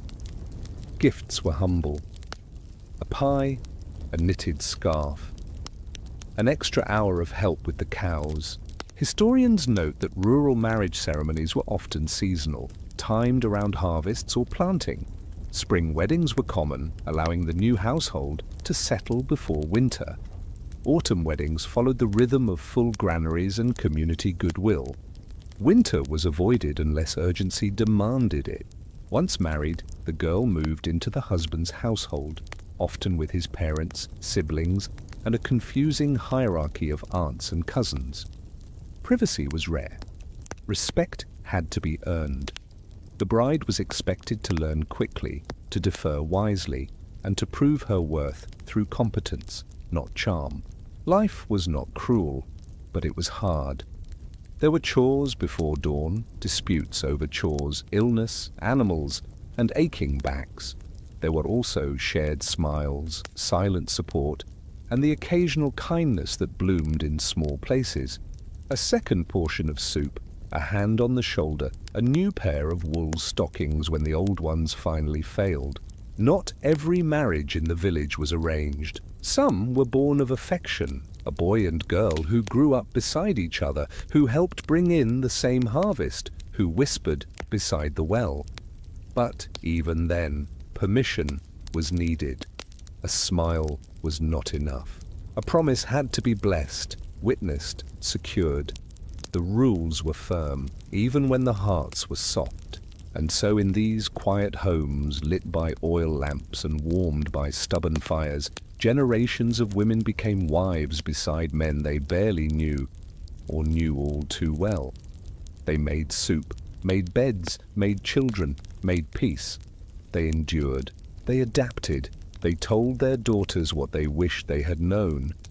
And the cycle turned again. In the village, love was not a promise. It was a possibility, one that arrived slowly, if at all, and often unnoticed. A shared laugh, a hand held a second longer than needed, a joke repeated only once, just for her. These moments did not alter the world, but they mattered, because in these candlelit homes, in the absence of titles and treaties, marriage was not just a market. It was a negotiation between need and hope, between habit and tenderness, between what must be done and what might, just possibly, make it easier to bear. The hour is late. The hearth is cold. A girl's boots are missing.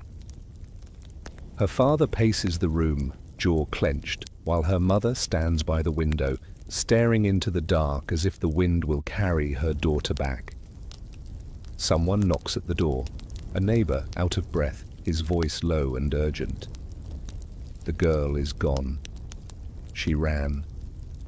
In the medieval world, scandal did not always arrive with a crash. Sometimes it slipped out the back door in borrowed shoes. Elopements were not common, but they were not rare either. Despite the weight of customs, contracts, and clerical oversight, some couples still chose flight over submission. They ran not out of hatred for tradition, but out of desperation, fear, or wild, impossible love. They did not always make it far, they did not always succeed, but they ran anyway. The reasons varied. A girl promised to a man she feared. A boy facing a future carved in someone else's handwriting. A pair of friends who whispered too many secrets and realized that marriage might be the only way to keep them. They slipped through the cracks in the system, riding at dawn, hiding in barns, bribing ferrymen, or crossing into neighboring parishes where names could be softened or changed. In some cases, the couple found a sympathetic priest willing to perform a rushed ceremony in exchange for coin, silence, or shared wine. These marriages, if discovered, could be legitimized sometimes. The church preferred order, but it also valued the sanctity of vows, especially if they had already been consummated. Once flesh had met flesh, the matter became more complicated. Families, however, rarely saw it that way. A girl who ran could destroy years of negotiation.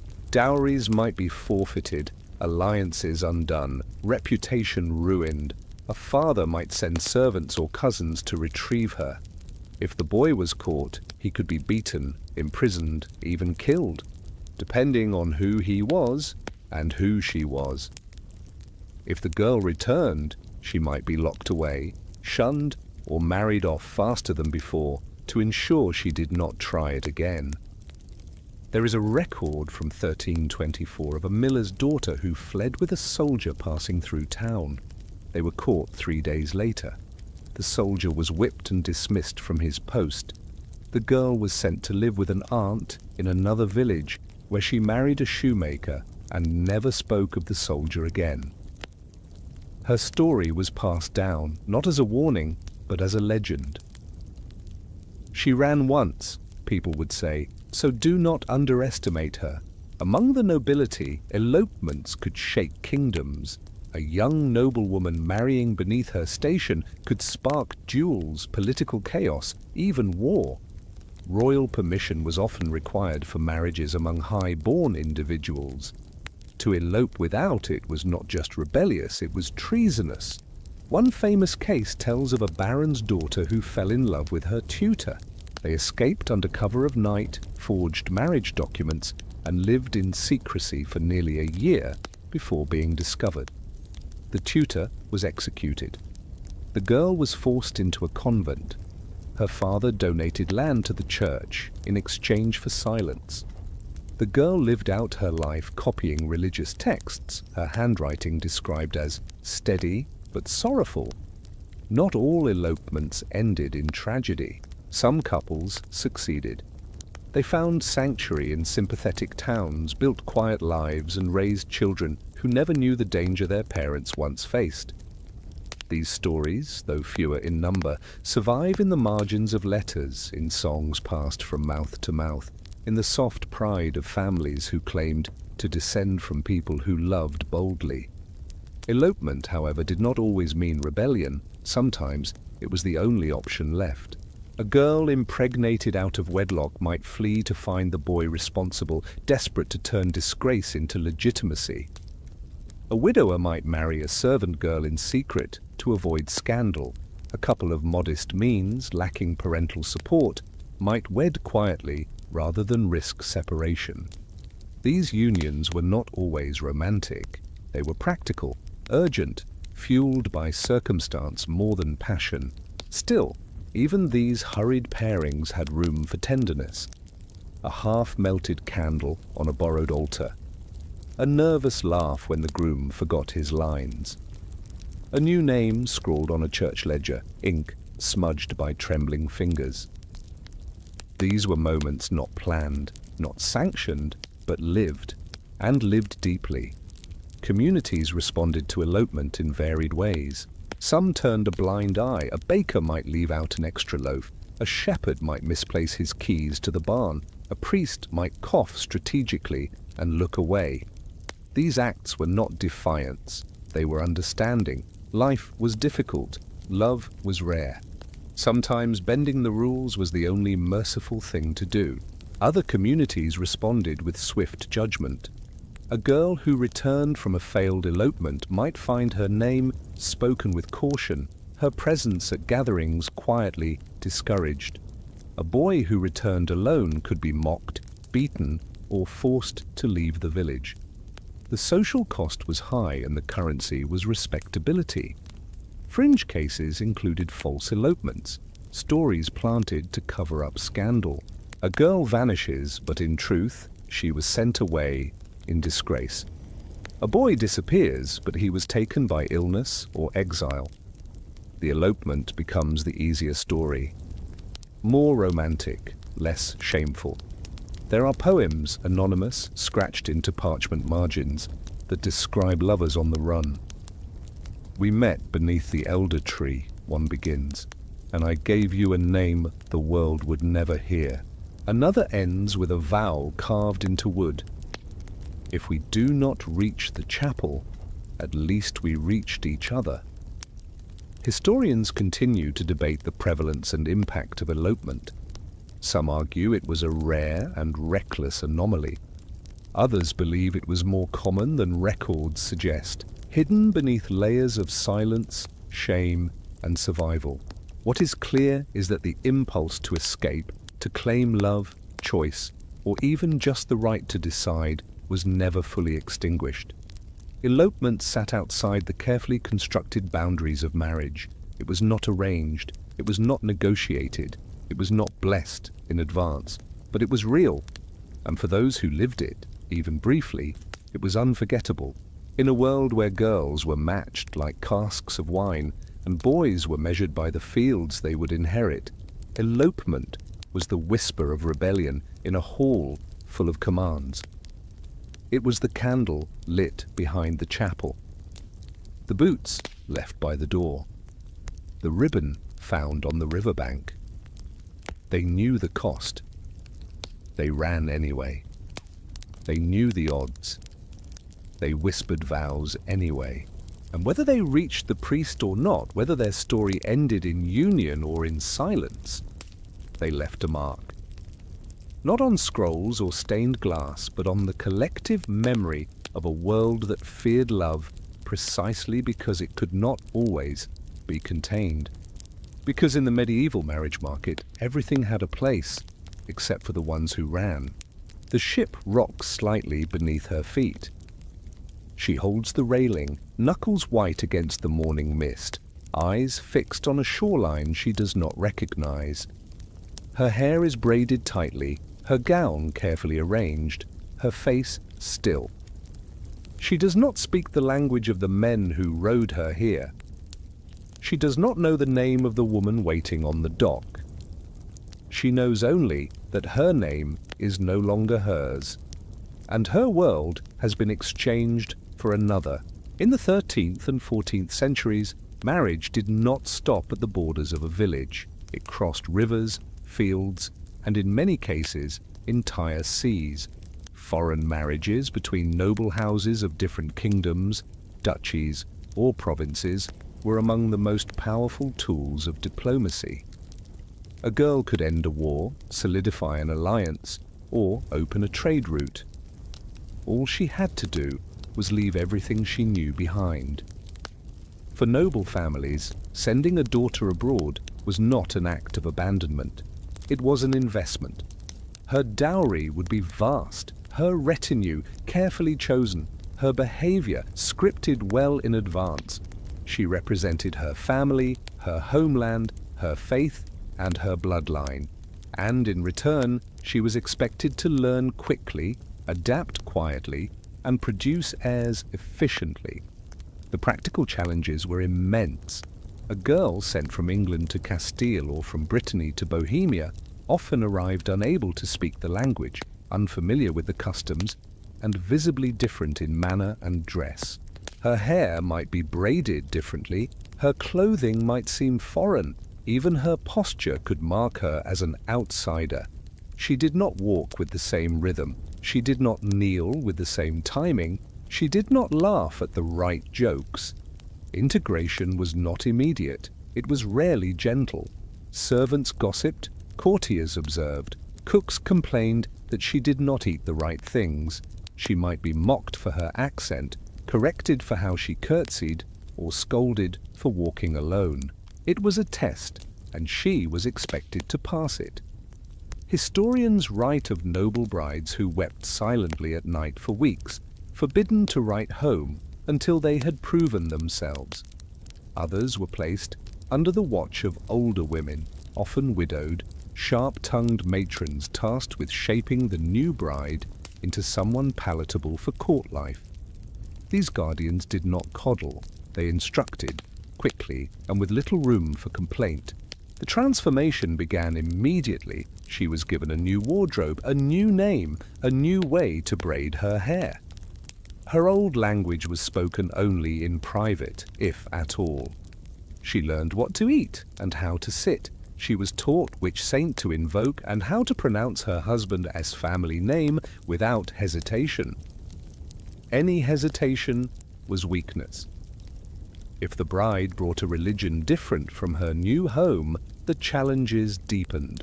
A Catholic girl sent to a recently converted Orthodox household, or vice versa, was expected to convert quietly or at least adapt to the local rituals. Even among Christians, differences in saints, calendar feasts, or ecclesiastical rites could become points of contention. In some cases, tensions simmered for years. There is a letter from a Flemish noblewoman sent to a small court in Hungary. She writes of being served boiled cabbage daily and pretending to enjoy it. She writes of missing her dog, her younger brother, the bells of her home church. She signs the letter with a new name, but notes in the margin that she still dreams in her old one. Not all foreign brides suffered in silence. Some used their difference as power. A bride with foreign knowledge could influence trade. A girl fluent in multiple languages might serve as a translator. A young woman with knowledge of foreign customs could advise on etiquette and alliances. In rare cases, foreign brides became central figures at court, not just consorts, but diplomats, educators, and patrons. But these were exceptions. More often, the girl was reduced, her name reshaped, her history softened, her accent erased through repetition, her homeland mentioned only in the past tense. And there were dangers. A foreign bride carried no natural allies. Her new family might view her with suspicion. If she failed to bear children quickly, she could be blamed for bringing bad luck, or worse, foreign magic. In times of famine or political unrest, foreign wives were easy scapegoats. One queen from Navarre was blamed for a poor harvest because she wore green on a feast day. Another was accused of witchcraft for refusing to eat eel. Among commoners, foreign marriages happened too, though on a smaller scale. Merchants' daughters married men from distant ports. Traders met women during fairs or pilgrimages and brought them home as wives. Language barriers were dealt with through patience, gestures, and the untranslatable grammar of necessity. These marriages were often marked by long silences. The couple learned each other slowly, through shared chores, through frustration, through the soft relief of shared sleep. There was no priest to explain, no tutor to translate, only the rhythm of work, the laughter of children, and the building of trust in unfamiliar rooms. In these cases, adaptation was less about formality and more about survival. A foreign bride might wake before dawn to learn the kitchen's firestones. She might memorize the names of livestock before the names of her in-laws. She might cry when alone and smile when spoken to. Her husband might be kind or not. But in either case, the adjustment fell largely to her. Some foreign brides found unexpected kindness, a patient husband, a servant who took her under her wing, a neighbor who offered help without judgment. These moments mattered deeply. They gave shape to the long days of confusion and the long nights of homesickness. But even in the best cases, a girl sent abroad for marriage carried the weight of exile. She learned to smile without understanding the joke.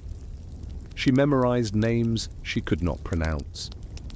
She studied rituals she did not believe. She carved herself into a shape that fit enough. And for those who bore children, the transformation deepened. Their sons spoke a language that was not their own.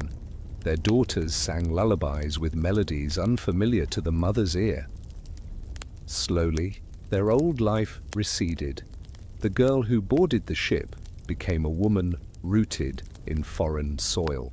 Still, traces remained. A hair ribbon kept in a wooden box. A phrase whispered in her native tongue before sleep. A recipe made once a year, even if no one liked the taste. These fragments mattered. They were not resistance, they were remembrance. Even noble courts, for all their obsession with assimilation, could not fully erase the homes carried quietly in the heart. One duchess from Aquitaine planted lavender wherever she lived. Another from Scotland had her chamber walls painted a colour that reminded her of home. A Polish princess brought with her a dog whose bark was never understood, but was fiercely defended, because foreignness did not vanish. It bent, it softened, it tucked itself into corners, but it stayed. And in the great halls, behind the laughter and ceremony, there were girls still learning to sleep through different bells. Women who said the Lord's Prayer in 2 languages. Mothers who taught their sons how to say, "I love you," in a tongue no one else in the household understood. Because in the medieval marriage market, the foreign bride was not just a girl. She was a symbol, a solution, a story waiting to be rewritten in someone else's ink. And though she might never return home, though her voice might change and her name be altered, she remembered who she had been, if only in silence, if only in dreams. The door creaks open. A man steps into the room, followed by his brother, then his mother, and finally a woman carrying a lamp. The girl stands still, her hands clasped in front of her, her eyes lowered. They are here to examine her. Not her mind, nor her spirit, but her body, her teeth, her hips, her hair, her fertility. She is not a person in this moment. She is a possibility. In the medieval marriage market, appearance was not simply vanity, it was evidence. It was not enough for a girl to be well-behaved, modest, or industrious. She had to look the part. She had to embody what her family believed a future wife and mother ought to look like. And so before the vows, before the feast, before the priest, there came the informal inspection. It was more common among the wealthy, but not absent among commoners. A girl's appearance was her resume. Pale skin suggested she did not labor in the fields. Strong teeth meant she could survive childbirth. Wide hips hinted at future sons. Thick hair was a bonus. Soft hands, a triumph. Quietness, when poked or prodded, essential. These evaluations were not always spoken aloud. Sometimes they took the form of passing remarks. "She looks healthy," someone might murmur, "a good color to her cheeks." Or, more bluntly, "Her mother had 7 children and never lost one." A compliment? Perhaps. A measurement? Absolutely. Among nobles, these assessments were direct. A prospective bride might be asked to walk the length of a hall, to sing, to smile, to sit beside the future mother-in-law. Her posture would be watched, her laugh noted, her hair touched. In some cases, a physician or midwife would be discreetly consulted. Do you see strength in her form? Do her hips look promising? The girl, taught since childhood to be still and silent, would comply. She would not ask why. She already knew. Historians record cases of noble brides being rejected after such inspections. One girl had a slight limp from an old injury. Another had teeth described as not pleasing. Another simply reminded the groom's uncle of someone he disliked. These reasons, absurd by any humane measure, were reason enough. A single flaw could unravel years of negotiation. Fringe records also speak of more theatrical evaluations. One Italian merchant reportedly required his son's bride to be weighed alongside sacks of grain. A German countess demanded that her future daughter-in-law spend a full day in the estate's kitchens to test her stamina. A French nobleman asked his guests to rate the bride's appearance during a banquet. He later claimed it was a joke. She never smiled again. Among peasants, the inspections were more practical. Was the girl strong enough to lift a full bucket of water? Could she tend to a fire, knead dough, carry a child on her hip while plucking chickens? These questions were answered not through conversation, but observation. A neighbor might be asked for her opinion. A local healer might be invited to share a drink and weigh in. And then there were the teeth. A girl's teeth, strangely, were a particular obsession. Clean, straight teeth suggested health, good nutrition, and survivability. Bad teeth hinted at sickness, laziness, or poor breeding. There are accounts of girls being asked to open their mouths during marriage negotiations, like livestock. A little torchlight, a quick glance, a verdict issued with a shrug. This was not considered cruel. It was considered wise. Virginity, of course, played its role. Though it could not be confirmed visually, families believed they could sense it through speech, shyness, eye contact. Girls were told to walk slowly, to blush often, to avoid boldness. Too much confidence was dangerous. It raised suspicions. Too much knowledge, even about daily tasks, could be misinterpreted. A girl who spoke too clearly about men was accused of immodesty. A girl who said nothing was praised for her innocence. The contradictions were endless. A bride must be strong but not too muscular, graceful but not vain, fertile but not forward, soft-spoken but not dim. A blank canvas, ready for the marriage to write its expectations upon her skin. Sometimes the girl passed the inspection, sometimes she did not. In either case, she was not invited to share her thoughts, only her presence. For those who did not meet the unspoken standards, life narrowed. The marriage might fall through. The negotiations paused. Whispers began. She is plain. She walks too fast. She did not smile at the priest. These were not scandals. They were shadows, enough to dim a future. Even girls who were considered beautiful faced scrutiny. Beauty, after all, came with risk. Too much of it might attract suspicion or competition. A bride too admired might be accused of vanity, flirtation, or sorcery. A girl in one village was sent away after a group of young men fought over her at the market. Her family called it misfortune. The priest called it a curse. And yet, beauty remained a currency. A girl with striking eyes or golden hair might receive more offers. Her dowry might be slightly reduced. Her parents might boast just a bit louder. She, meanwhile, learned to use it carefully. A smile for the right guest, a lowered gaze at the right moment, a gentle laugh rehearsed until it sounded spontaneous. What girls were rarely told, though, was that this inspection never truly ended. After marriage, the measurements continued. Was she blooming? Was she fading? Did her skin retain its glow? Did she still move with the grace expected of a wife? And when the children came, or did not, her body became evidence once more. If she bore sons, her beauty was praised as prophetic. If not, she was blamed. Perhaps she was never as strong as she looked, they would say. Perhaps her mother overfed her. There was no escape from the gaze, only adaptation. Some women reclaimed it. A few, quietly, made jokes. One noble bride, when told her teeth were adequate, smiled broadly and said, "Then I shall bite only on feast days." Another wore too many layers to hide her figure during inspection, then revealed her actual strength when challenged to a race across the orchard. She won, and the match was sealed with laughter and ale. But most complied. They let themselves be looked at, evaluated, compared. They turned their faces to the light and hoped their cheekbones would be enough to change the future. Because in the medieval marriage market, it was not the mind that mattered most. It was the shape of the face, the weight of the hips, the whiteness of the teeth.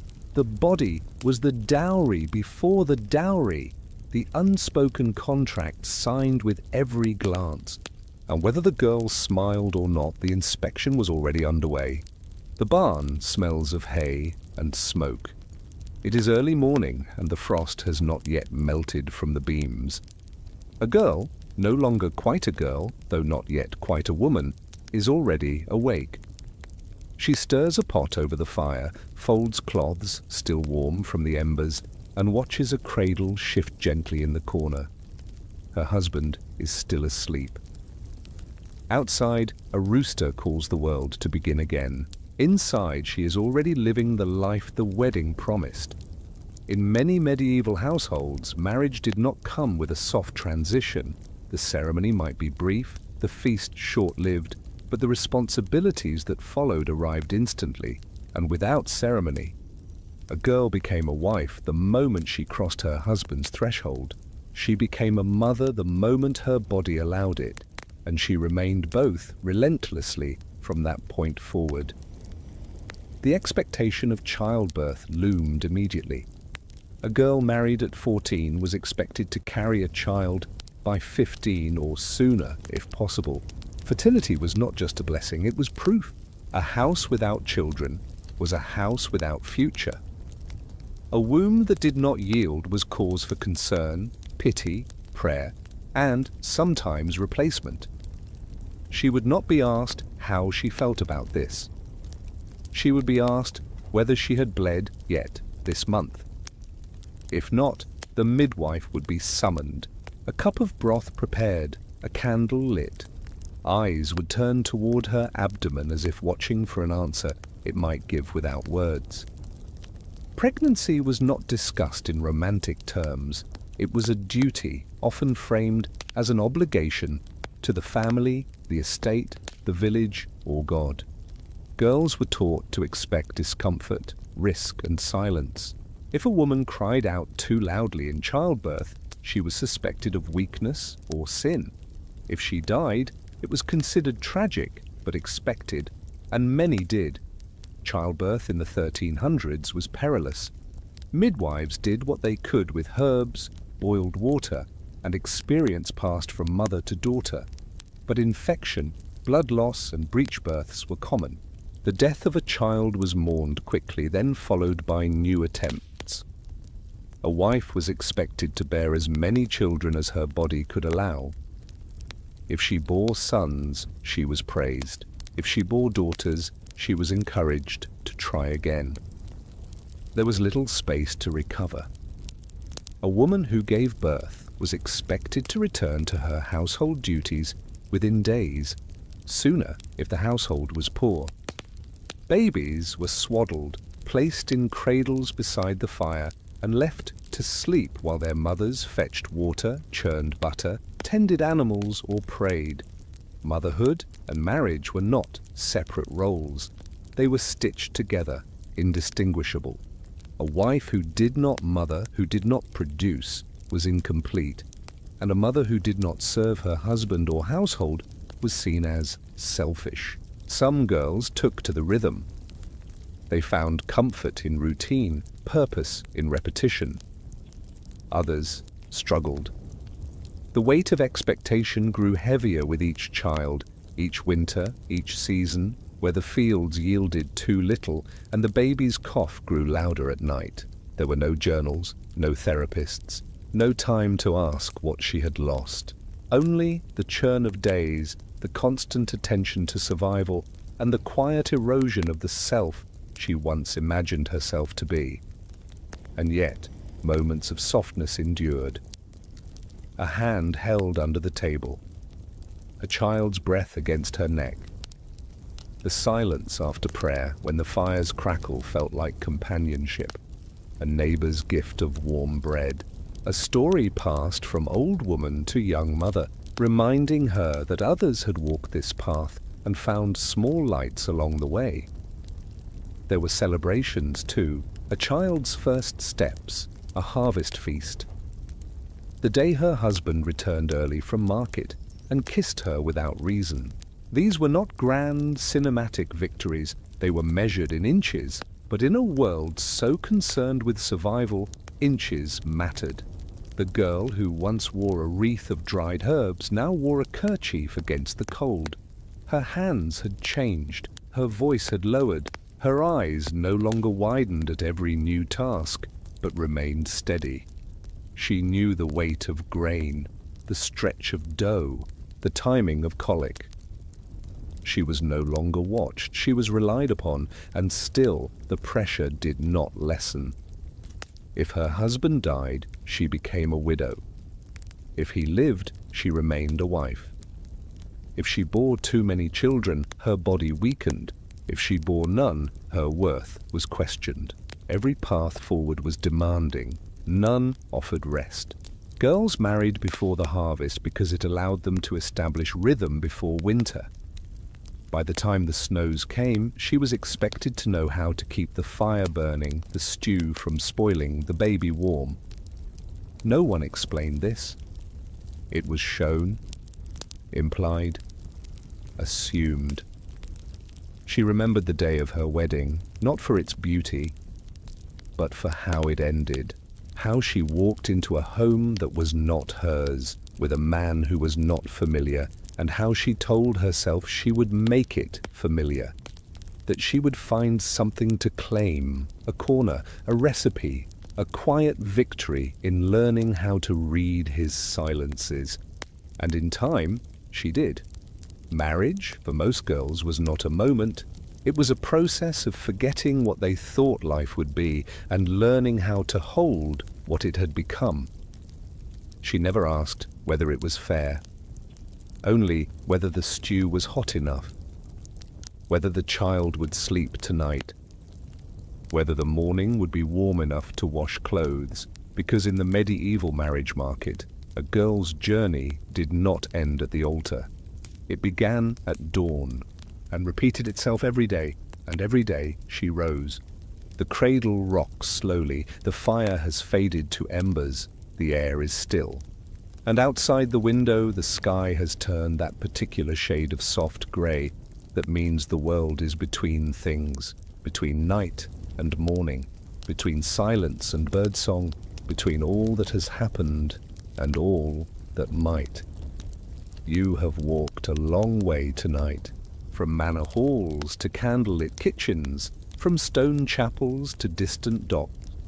You have stood beside noble daughters wrapped in velvet and peasant girls in linen aprons. You have watched ribbons tied, vows whispered, and futures sealed not with kisses, but with livestock and land, with quiet prayers and anxious glances. You have seen 12-year-olds measured for motherhood, and 14-year-olds dressed in mourning, then marriage again. You have listened to shoes being traded like promises, portraits being kissed before introductions. You have watched girls leave their language behind, trading familiar hills for foreign palaces, learning to sleep through bells they do not yet recognize. You have watched them learn when to bow, when to speak, and when to say nothing at all. And through it all, beneath the contracts, the scrutiny, the obedience, you have found moments of something gentler, a stolen glance, a dish cooked the way her mother once made it, a lullaby hummed in a language her children would never understand, but one she could never let go, because even in a world that treated girls like signatures waiting to be assigned, they still found ways to exist, to remember, to survive. Tonight perhaps you also remember something, how far we have come and how far there still is to go. You remember that behind every faded name in a ledger was a girl with cold feet and a beating heart. That behind every marriage contract was a moment of silence where someone held her breath and waited to see what came next. And now, so do you. You do not need to remember every detail. You do not need to know every date, every duchy, every ritual. Just hold the shape of the story, the rhythm of repetition, the sound of wool brushing stone as a girl walks toward a doorway she cannot yet see through, because the past does not need to shout. It only needs to whisper. So let the story quiet itself now. Let the footsteps fade. Let the ribbons slip through your fingers. Let the hearth grow soft and low. The girl is asleep now. The vows have been said. The baby is breathing evenly in the cradle. The wedding candles have burned down. The stew has cooled. There is nothing left to prepare. You may rest now too. You are not being measured. You are not being matched. You are not being watched. Only held. Just for a little while. Until morning.